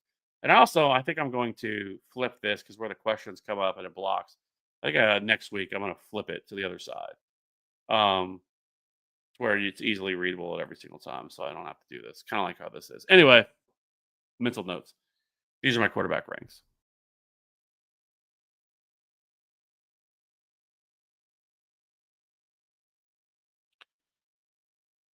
Uncle Ted, Jacoby Myers is top 15 this week. I mean, I don't hate it, but I also think Brock Bowers bounces back this week. I should kind of a weird start the year for Brock Bowers, but I don't think Trey Tucker is going to continue to do what he did. But I do think that Jacoby Myers is a strong play this week. Nick, Goff, Gibbs, Achan, Amon-Ra, Puka, Juwan Johnson, Javante Williams, Kamara, bench, Tyreek Olave, Hollywood, Kittle, Ayuk, Rattler, McCarthy, anyone I should trade for. 10-man, full PPR, Dynasty, super flex.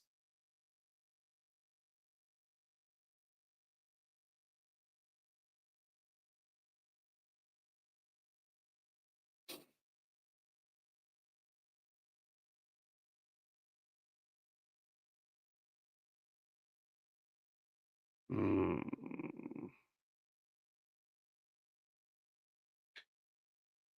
it's tough. I think it's I mean, obviously it's a strong team, especially in a 10-team league. It's pretty strong, but like I think flipping guys like Tyreek at this point, um, and probably like I think it depends on if you're contending or not. Like where you're at right now. Like if you're contending, and obviously it's still very early if it's only being in week 3 because the difference between being a contending team and not. Because if you fall out of contention and guys like then it's easier to trade someone like Tyreek and Javante and try to load up on assets to be able to set yourself up for the future. Because I think overall we're still in a good spot. I mean, with Jameer Gibbs and Devon Achad, Amon-Ra, Puka, like you're set up really well in a lot of these spots. But I think moving on from guys like Tyreek, Kamara, Javante Williams, if you're not a contender this year, I think it's probably the way to go, especially even if you identify yourself as not a contender this year, especially with some of the injuries, Kittle, Ayuk being hurt, hasn't helped. And then the backup quarterback spot of McCarthy has looked not great. And then Rattler is not, a whole lot of that. But I think those are the spots that I would be trying to do if I was going to look to sell. But it really depends on the way your team or if you feel like you're a contender or not. Yeah, I was never on the Caleb Johnson train, Jalen Warren all day. It wasn't so much that like I was just in love with Caleb Johnson, as more so like we've just never seen the Steelers give Caleb or Jalen Warren this type of role. Like he's seeing like 65% of the opportunities from his back. Like it's never been something they've done. Now, at the same time, Jalen or Najee Harris never got hurt, and they obviously like Najee Harris to some extent, and so maybe that's what it was. But I don't think anybody could have foreseen that Caleb Johnson would face plant as hard as he has so far this year. Do I think I still think there's some scenario where he gets an opportunity later in the year? I mean, they have to see at some point what they have in Caleb Johnson.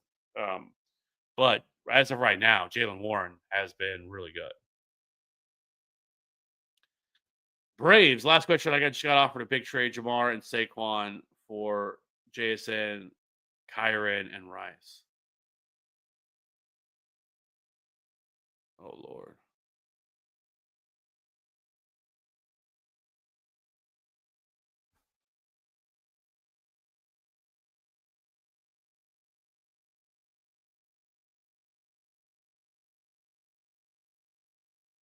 I don't why do we have to include Saquon on this?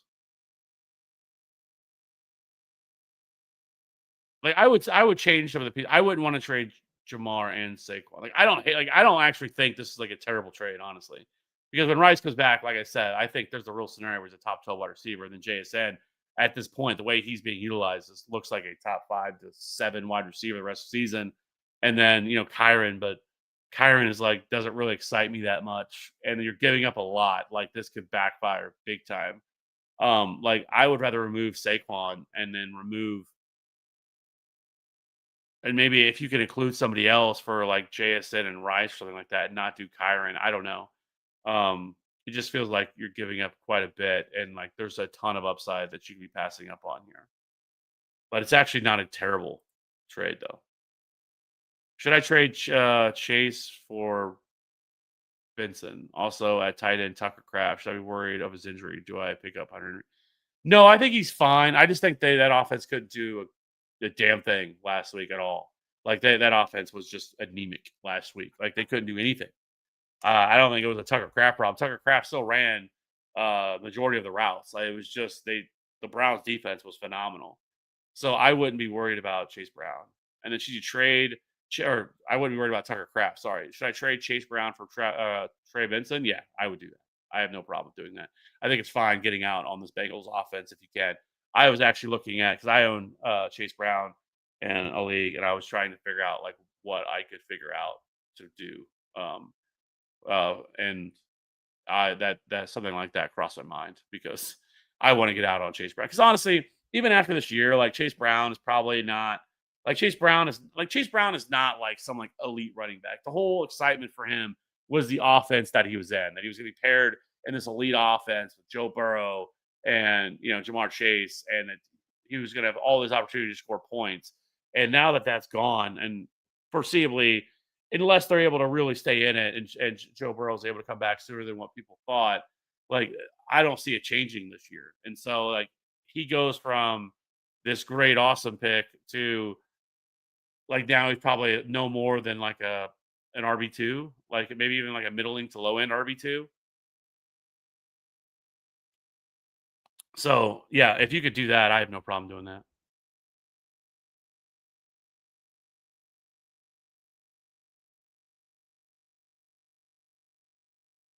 Oh, on the Alvin Kamara, I'm paying 50% begging he goes to the Chiefs. The Chiefs need a running back for sure. So like as long as Clowney Lewis is the GM and this team, he probably won't do it. I don't know how you could hold on to him though. Like flip him for whatever prospects you can get. Like tank this year, be terrible all year, and get a top draft pick next year to actually get a quarterback because that's what this team needs. This team needs a full reset of this of this roster and start over. Like I think you have some pieces in place. Like if Chris Olave can actually stay healthy, Juwan Johnson has flashed, and I like Rashid Shaheed. Like there's some stuff to like here with this team, but like blow it up. Like get under the salary cap and blow this thing up and get a quarterback in here and kind of flip things a little bit. So I don't understand why you'd want to hold on to Alvin Kamara other than that he's just played for them the entire career. But and I'd also think that Alvin Kamara would want to get out of there too. I don't know.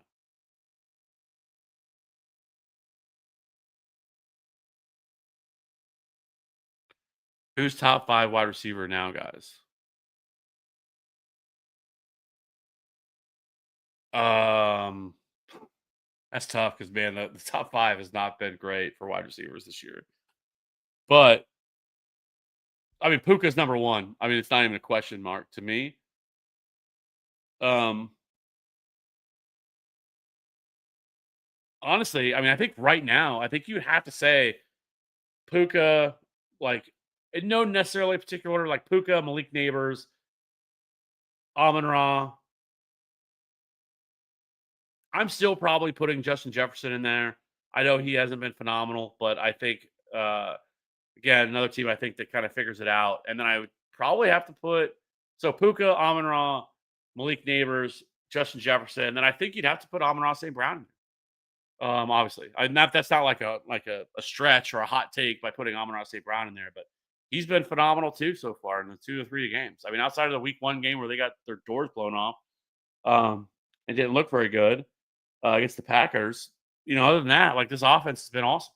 So yeah, I think for me that's the way I think that's the way I would look at it. And JSN would be close. Like JSN's not far from that group either. To make sure I didn't miss anybody, I didn't. I'm scared once Godwin and Evans come back that Amuka fades a little bit.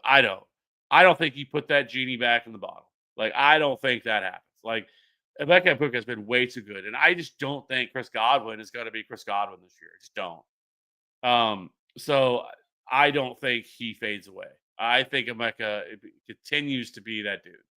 I'm not that concerned with it, to be honest. I'm in a 6 point touchdown QB league. Should I pick up Drake May, Geno Smith, or start Justin Fields? I would pick up Drake May.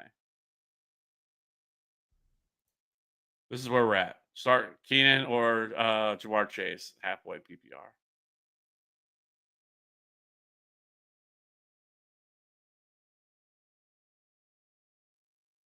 Oh boy. I would still personally go Jamar Chase. I totally get it. If you wanted to go Keenan Allen, like I wouldn't hate you for it. I think that um, you know, I don't think I could have the balls to do it to drop or not drop, but to not play Jamar Chase. But I will say just purely based off like you took away the names and you just showed the production for each of them and you said, okay, which one of these and one of these guys is playing um, the Giants, and then the other team is going up against the Broncos, and Pat Surtain is going to be shadow covering him. Which one would I go with? It would easily. I would be choosing the Keenan Allen side, right? Like just easily.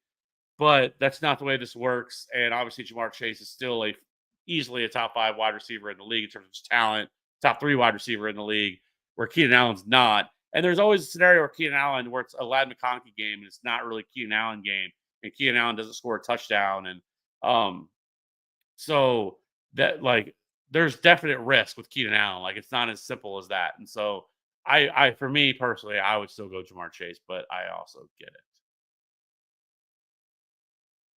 What do we do about BTJ? Also, if I package him and Lad McConkey, should I try to get? The problem is you're trading 2 players that have really struggled so far to start the year, and so people are going to try to lowball you and not give you fair value. And if you trade those guys and you don't get fair value, and then all of a sudden Brian Thomas kind of figures things out.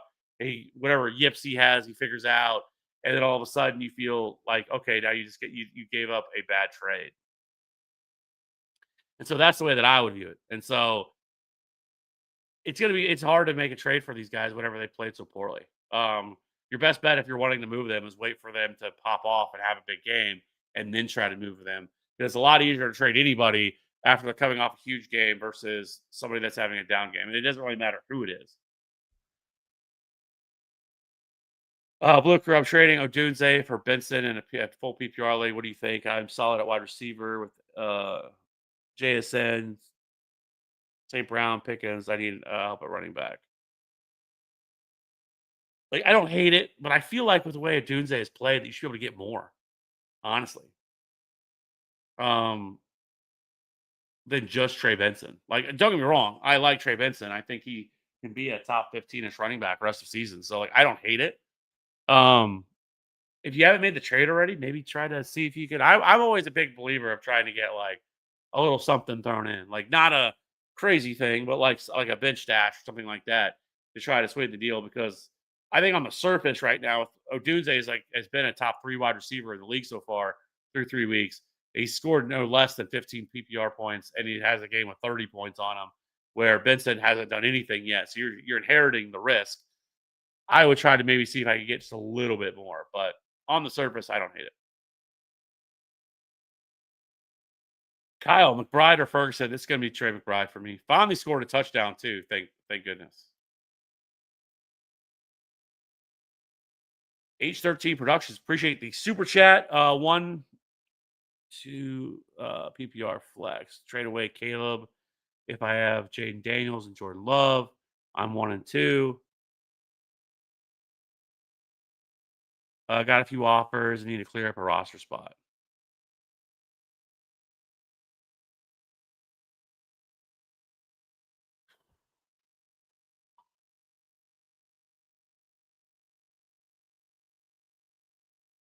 What does OT mean? Never mind. I'm an idiot. 10-team league. Jesus. Um, uh, PPR flex. If this is a single quarterback league, I would just drop Jordan Love.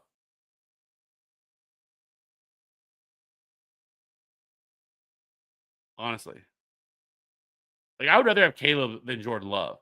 Like just because I feel like the way they're single quarterback. Then yeah, if you're trying to clear up rosters, you don't need to have 3 quarterbacks on your roster, and you can only start 1. And so, and if that's the case, like I'm dropping Jordan Love. Like I don't. You can try to trade Caleb Williams, but most people aren't really going to give up much for a quarterback in a single quarterback league. And I would probably just prefer in a single quarterback league because most weeks you're going to start Jaden Daniels, anyways. And so, like, I would just drop Jordan Love. If you could get something for Caleb Williams, like, I don't like you can try, but just more often than not, you just don't tend to get very much value for a quarterback. So,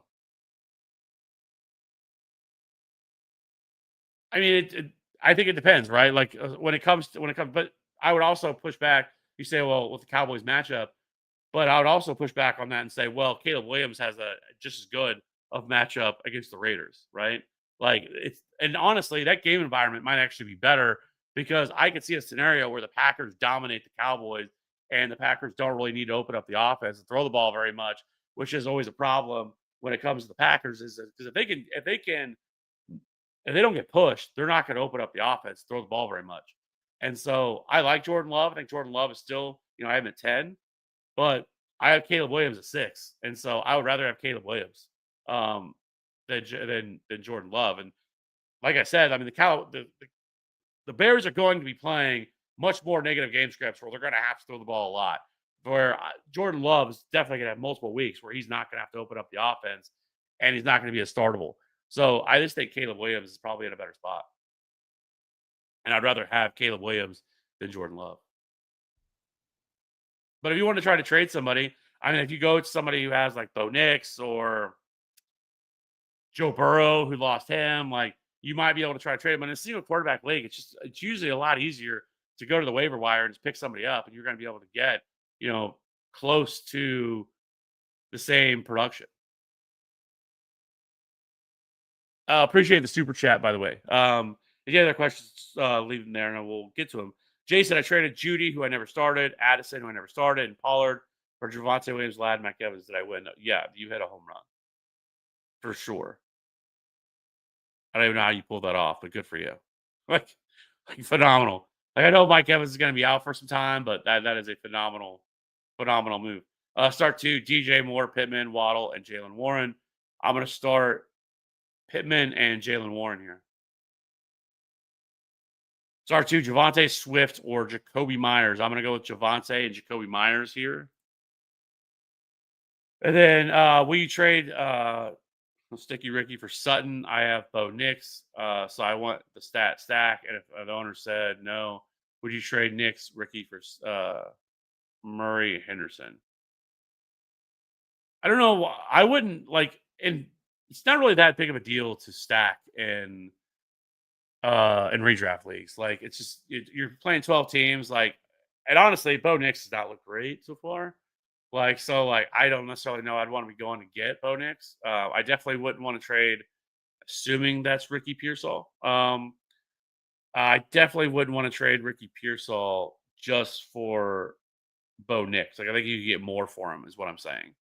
I get it. Like when Jennings and Ayuk come back and Kittle comes back, it's going to be a lot of different options here within this offense. So I don't mind moving on from Bo Nix or from Bo Nix. Like I don't love Bo Nix.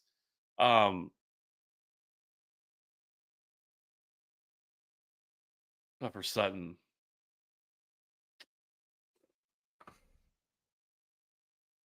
I don't mind trading Ricky Pearsall for Cortland Sutton, but I would try to move on from Bo Nix. I don't. I kind of thought about this all offseason, and I kind of felt like that he was. I kind of felt like that he was like I don't want to say CJ Stroud 2.0, but like that there was going to be some regression here from him. And so I just still feel like you could get more than Cortland Sutton. I know Cortland Sutton's coming off a big game, but Ricky Pearsall has been pretty productive in multiple weeks now. I feel like you could get more for Ricky Pearsall than Cortland Sutton. I know I read that wrong in the beginning, and I was saying Bo Nix. You already have Bo Nix, um, but then you could also get Kyler Murray. I feel like there's better options there too as well. Like, I just don't think you need to stack. I guess is what I'm saying. And I feel like if you want to trade Ricky Pearsall, I feel like there's more out there for you to get than Cortland Sutton. Put it that way.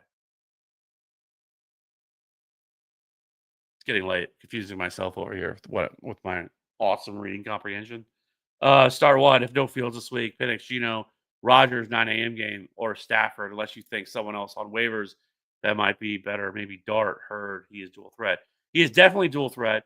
He is definitely someone that I would want on my team. Um, but in this scenario, if you're asking me who I'd rather start, it would be Geno Smith in the spot against the Bears. But as you see, I mean, I have Jackson Dart at 17. So I would start Dart over the other options that you have here.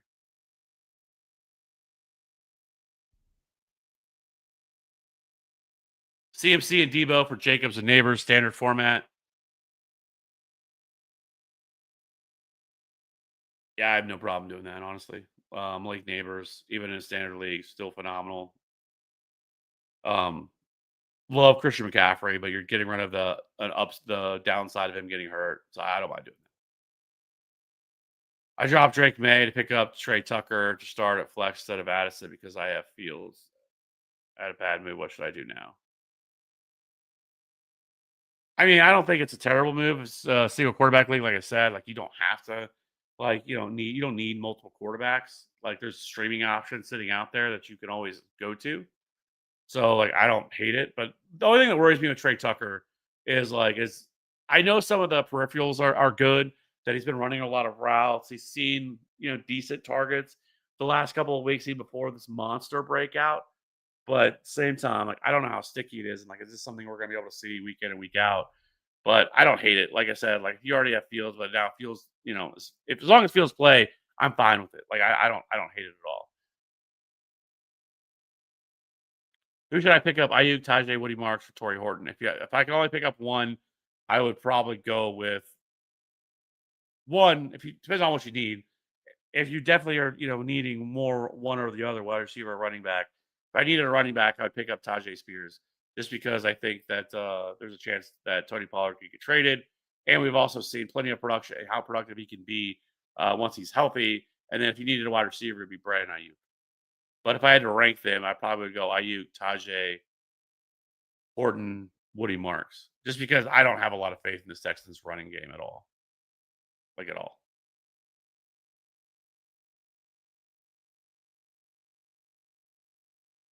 H13, true. I got offered Henderson, McLaurin, and Ertz and Fab for Caleb, ETN, Kelsey, and DJ Moore. Conflicting on McLaurin thoughts.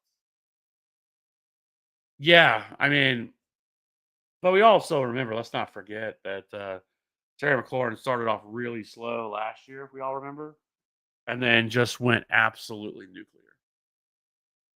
Um, I actually remember in my home league last year, somebody traded Terry McLaurin for Ramondre Stevenson because they really needed a running back, and we all know how that probably worked out for them. Like there's just times where these players start off a little slow and then they bounce back. Would you buy low on Ashton Jinty? Yeah, I mean, depending on cost, but sure. Again, I don't think this is going to be something. I just can't imagine a world where we're seeing this all year for a player that they spent a number 6 overall pick on. Like at least with Bijan, whenever he had a not so great year, a few years, whenever his rookie year, at least there was Tyler Algier. Like there was somebody that had rushed for 1,000 yards in his career there. A lot like that was like he was splitting touches with. There's nobody there. It's Zamir White and uh, Dylan Lobby. Like those are the guys they're running out there. Like I don't know what the Raiders are doing right now. I just don't get it. But I don't mind buying low because, like I said, I mean you're not the person who spent a first or late first or early second round pick on them. You could probably buy them pretty low right now. And so yeah, I don't mind doing that at all. I have Dak, Kamara, Harvey, Marvin Harrison, London, Higgins, Bowers, and 14 team league. I'm 1 and 2 and down bad. Should I look to sell or what? I don't know. The problem is though, is like these are like all the players that aren't doing well right now. You know, like London has been down. Higgins obviously with the Jake Browning stuff. Harrison has been super inconsistent, though he should have had a much bigger game last week if he just would have caught the ball. He had a touchdown that hit off his hands that he didn't catch. He had a wide open play that he dropped. But like it's tough because like you don't have a lot here that like there's not like you have great players like Drake London, Brock Bowers, I think are phenomenal, but like until they do something, it's hard to trade them because people are just gonna be like, oh, these guys have been terrible. I'm not trading that for that. Whenever in reality, I mean Brock Bowers is still arguably the best or second best tight end in football. I wonder how much this knee stuff that he's been dealing with has that affected him. And that's why that he's not seeing as many targets as we thought. But I do think this team probably turns it around. I think Drake London better days are ahead for him. I think Brock Bowers definitely better days ahead of him. Dak, it would depend on what other quarterbacks sitting out there. Like, could you just drop Dak for somebody else? Like, but it's tough whenever you have a team like this where there's not a lot of like you're gonna end up trading a lot for probably a little because of the way this team has started. But at 1 and 2, like that's not like you're. I mean, I feel a lot better about a team that's 0 and 2 than a team that's 0 and 3. Like you don't have to be as desperate right now with a team that's 1 and 2. I think Bowers in a great spot to bounce back this week against the Bears, and London liked the spot for him. And so the only thing I would say that probably really hurt you was probably where you drafted RJ Harvey, because I think there was a lot of thought that RJ Harvey was going to be much more productive early than what he's been. Now it was good to see them go down to like a 2-man backfield this past week, and where it was less of the 3-man backfield that we were seeing. But it I don't see a scenario. I don't see somewhere where you're going to be able to make a trade easily that's really going to help you out over the short term. I mean, you could try to trade someone like Drake London and see what you could get for him, or a Brock Bowers for that matter, especially at tight end. And as long as it's not like a tight end premium league, maybe you could try to flip Brock Bowers because he still has value, obviously, because he's still Brock Bowers, even though he hasn't been as good. And see what you could get. And maybe like you definitely need another running back, and like so maybe try to flip him for like a Trey Benson, like and something else. Like I would need to get something else out of it, not just Trey Benson. But like that's probably a start somewhere that of a Trey Benson or Jordan Mason. Though Trey Benson would be the one I'd really want because he's locked in as a starter for the rest of the year. But something like that would probably help. Because I feel like it's easier to stream a tight end, even in a 14-team league, than it is to find another running back. Trade Mark Andrews and one of Jerry Judy or Wandell Robinson for Quinshon Judkins. Yeah, I have no problem. I mean, I don't care. Pick your poison. Probably Jerry Judy.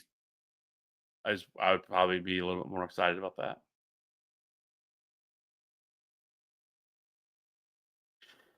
Yeah, that was weird. With Terry McLaurin, just because like it seemed like after the game, like it wasn't a big deal. Like they played it off like it wasn't a big deal. Then all of a sudden he's getting a second opinion. So I'm like, I'm assuming then that whatever they told him that he didn't like, and so that's why he's going to get a second opinion. So we'll see.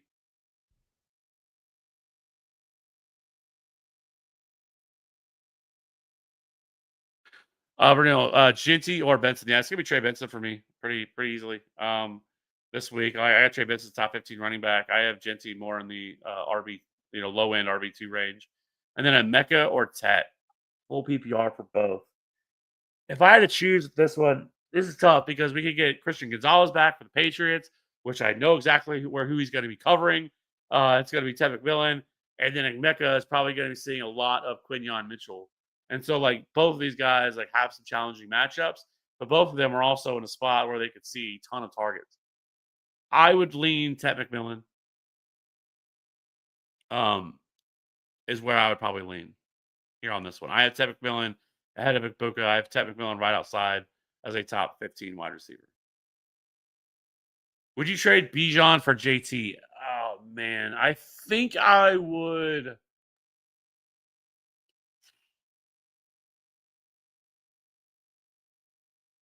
Probably not. And the only reason I say it is because of Jonathan Taylor's injury history, and that's probably it.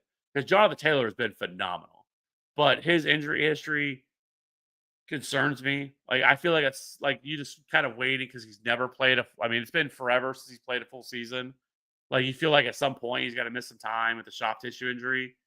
Where Bijan, we've never really had that concern with him. I know he didn't play. It wasn't great last week for him. Like it wasn't terrible, but it wasn't great. But I would still probably at this point rather have Bijan than JT. So I don't think I would do it. Drake May or Brock Purdy. This is Drake May. Offer Olave for Rashee Rice. My wide receivers are Puka, BTJ, Ridley. Oh hell yeah. Hell yeah. I would trade Chris Olave for Rashee Rice at 3-0. This is stuff I'm talking about. All the 3-0 teams need to be out there trying to trade for Rashee Rice. Like, he is such a good spot. And if I could trade Olave for him, I'm doing that, no problem.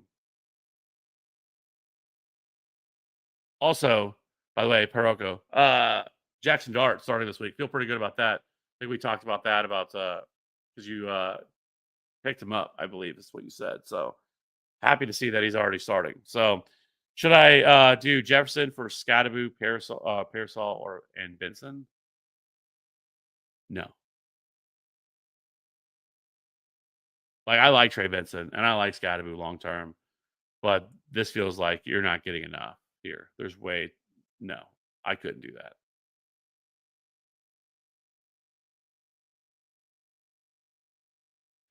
Jitsu was my number one pick, and BTJ was my number two pick. I was the seventh spot, 10-man full PPR. These guys are killing. Absolutely. I get it. Like I said in my home league, I have Genty and I have BTJ. Now it's a keeper league, so I kept Brian Thomas, and then I just was able to get a first round pick, and ended up getting the number one overall pick, and so he was obviously the obvious choice because all the top guys were gone because it's a keeper league where you keep 6 teams. I'm not going to go through the whole thing, but so I have Brian Thomas because I kept him, and then I was able to draft Ashton Genty, and I was super happy about getting Ashton Genty added to the team, and it has been rough for both of those guys. But again, we're only 3 weeks into the year. I have to imagine that both those guys are going to figure it out, especially Brian Thomas. Like, I can't imagine this is what the year is going to look like all year for Brian Thomas. Like, I think they figured this out. I still have faith that Liam Cohen is a good coach, and we're going to get this thing figured out. He's going to get him on track, and we're going to start seeing Brian Thomas look like Brian Thomas. So, but I totally get it. Like that's a brutal run out. Um, a little bit hard to overcome. Trade London and Hendy to receive Rice and Sutton. I would. What is your record? Are you 3-0? If you're 3-0, I think I strongly consider it. If you're not, I may not do that. Because I mean, we still have 3 more weeks of not having Rashee Rice. I mean, Cortland Sutton helps in this scenario, but I feel pretty good about doing it. If I was like 3-0, 2-1, I think I would do it. You're the go for that one, yeah. Love to see it. That he's back. He's playing and he's activated. I actually ran out and picked him up this morning. Um, I would. So I would because I think his rushing upside is so significant. Like I think that he's going to be a player that's going to rush that has the potential to rush for 50, 40, 50 yards. I don't want to say a game because that ends up being like a lot, but like that potential's there. Like he is a dual threat quarterback. He is going to run. And those guys are always cheat codes in fantasy football. Carson Wentz days of running the football are pretty over with. I mean, he might scramble a little bit, but he's not going to give you a lot of upside in that department. Now, obviously, the weapons are better for him. Um, so, uh, but yeah, I like Jackson Dart. Like I think he's a borderline top 12 quarterback the rest of the way because of his rushing upside. And then it doesn't hurt that you have a legit number, top 5 wide receiver in the league and Malik Neighbors and Wandale Robinson is a fine, 2 or 3 wide receiver. Scottaboo, it's good as he's kind of looked early on. And then getting Andrew Thomas back is going to be huge. I mean, he came back last week, played on a snap count. I think he'll probably be ready to go this week for almost a full snap count. That's going to be huge for that offensive line and for Jackson Dart. So Jackson Dart looked phenomenal in the preseason too. Like I've said, like I think there's a lot to like here with Jackson Dart. So yeah, I'm actually for myself deciding what to do like between Jackson Dart and Dak Prescott. I'm pretty confident I'm going to go with Jackson Dart though. I just really like this spot for Jackson Dart. Maybe it's dumb. I don't know, but I just think he's in a really good spot. What do we do? Because I'm 0-3.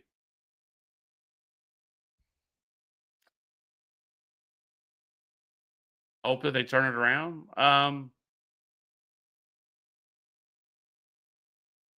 Fields, Ibuka, Keenan Allen, Jacob, Scottaboo, Sutton, Juwan Johnson, bench, BJ McConkey, Baker, Mayfield, Tyrod, Henderson. What should I do? Well, obviously, getting Fields back this week will be huge. McBuka and Keenan have been solid.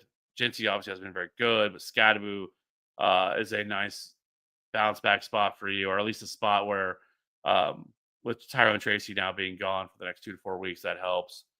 Jawan Johnson has been really good. I mean, really, the biggest problem is like BTJ and McConkey has struggled so much so far this year, and obviously Jinty. Like it's been a bad combination, but I also think those guys can easily those guys will turn it around. I don't foresee it going the way that it's been all year, and so Fields back is really good for you. Keenan Allen and Kuka. Um,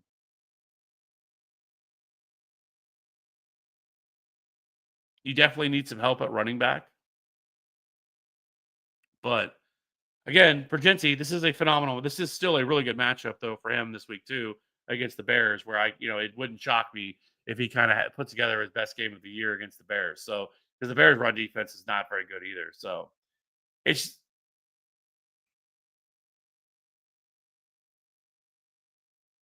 like it's not time to like I think overly panic with the roster that you have. I guess is the way I'd put it. And it's a 10-man league. So I mean, if you wanted to, you could try to shop around like a Cam Scadaboo coming off his 21-point performance. Um, it's still the Giants, and like if you wanted to try to shop him, like he's maybe a player you could as a sell high cat. He's one of the players you have that you could do that with. The other players not as much. Maybe a Keenan Allen I guess you could do that with him too if you think that because like, I don't think he's not even putting up the type of production he's put up every single week. I just don't see it. But you also have Lad, so that I mean that helps. But like that should be a scenario you could look at, and maybe getting another running back to help out a more consistent running back that's probably in a better spot. Because I will be interested to see what happens here with Devin Singletary, who they have and they like. Um, I know they were behind, and so I feel like that's why Scottaboo played a little bit more in that spot. But the real question I have is because what really made him so valuable last week really was the pass catching usage that he saw, and what really concerns me with him would just be that Russell Wilson um, ends up capping a lot of that ceiling. Is what will worry me. So like Scottaboo might be a really solid sell high candidate right now, depending on what you can get.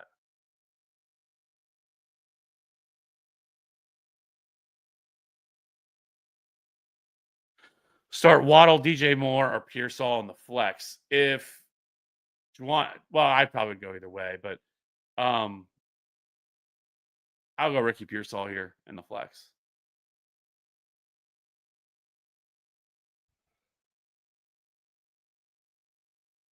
So, I believe that's the last question. So, that being said, going for almost 2 hours now. Appreciate all the questions. Appreciate all the support. I think we're going to get out of here. I still have to go on and edit the old finish editing the running back video. I only got like 5 minutes left of video to edit. And then that'll be ready to come out tomorrow morning with the top 36 running backs and kind of the breakdown of all of them. Even though I talked about a lot of them tonight, but we'll have that one out. And then I'm finishing up some stuff I have. And I'm going to try to get a wide receiver video out if I can after that as well. Probably if it does, it'll come out Friday. But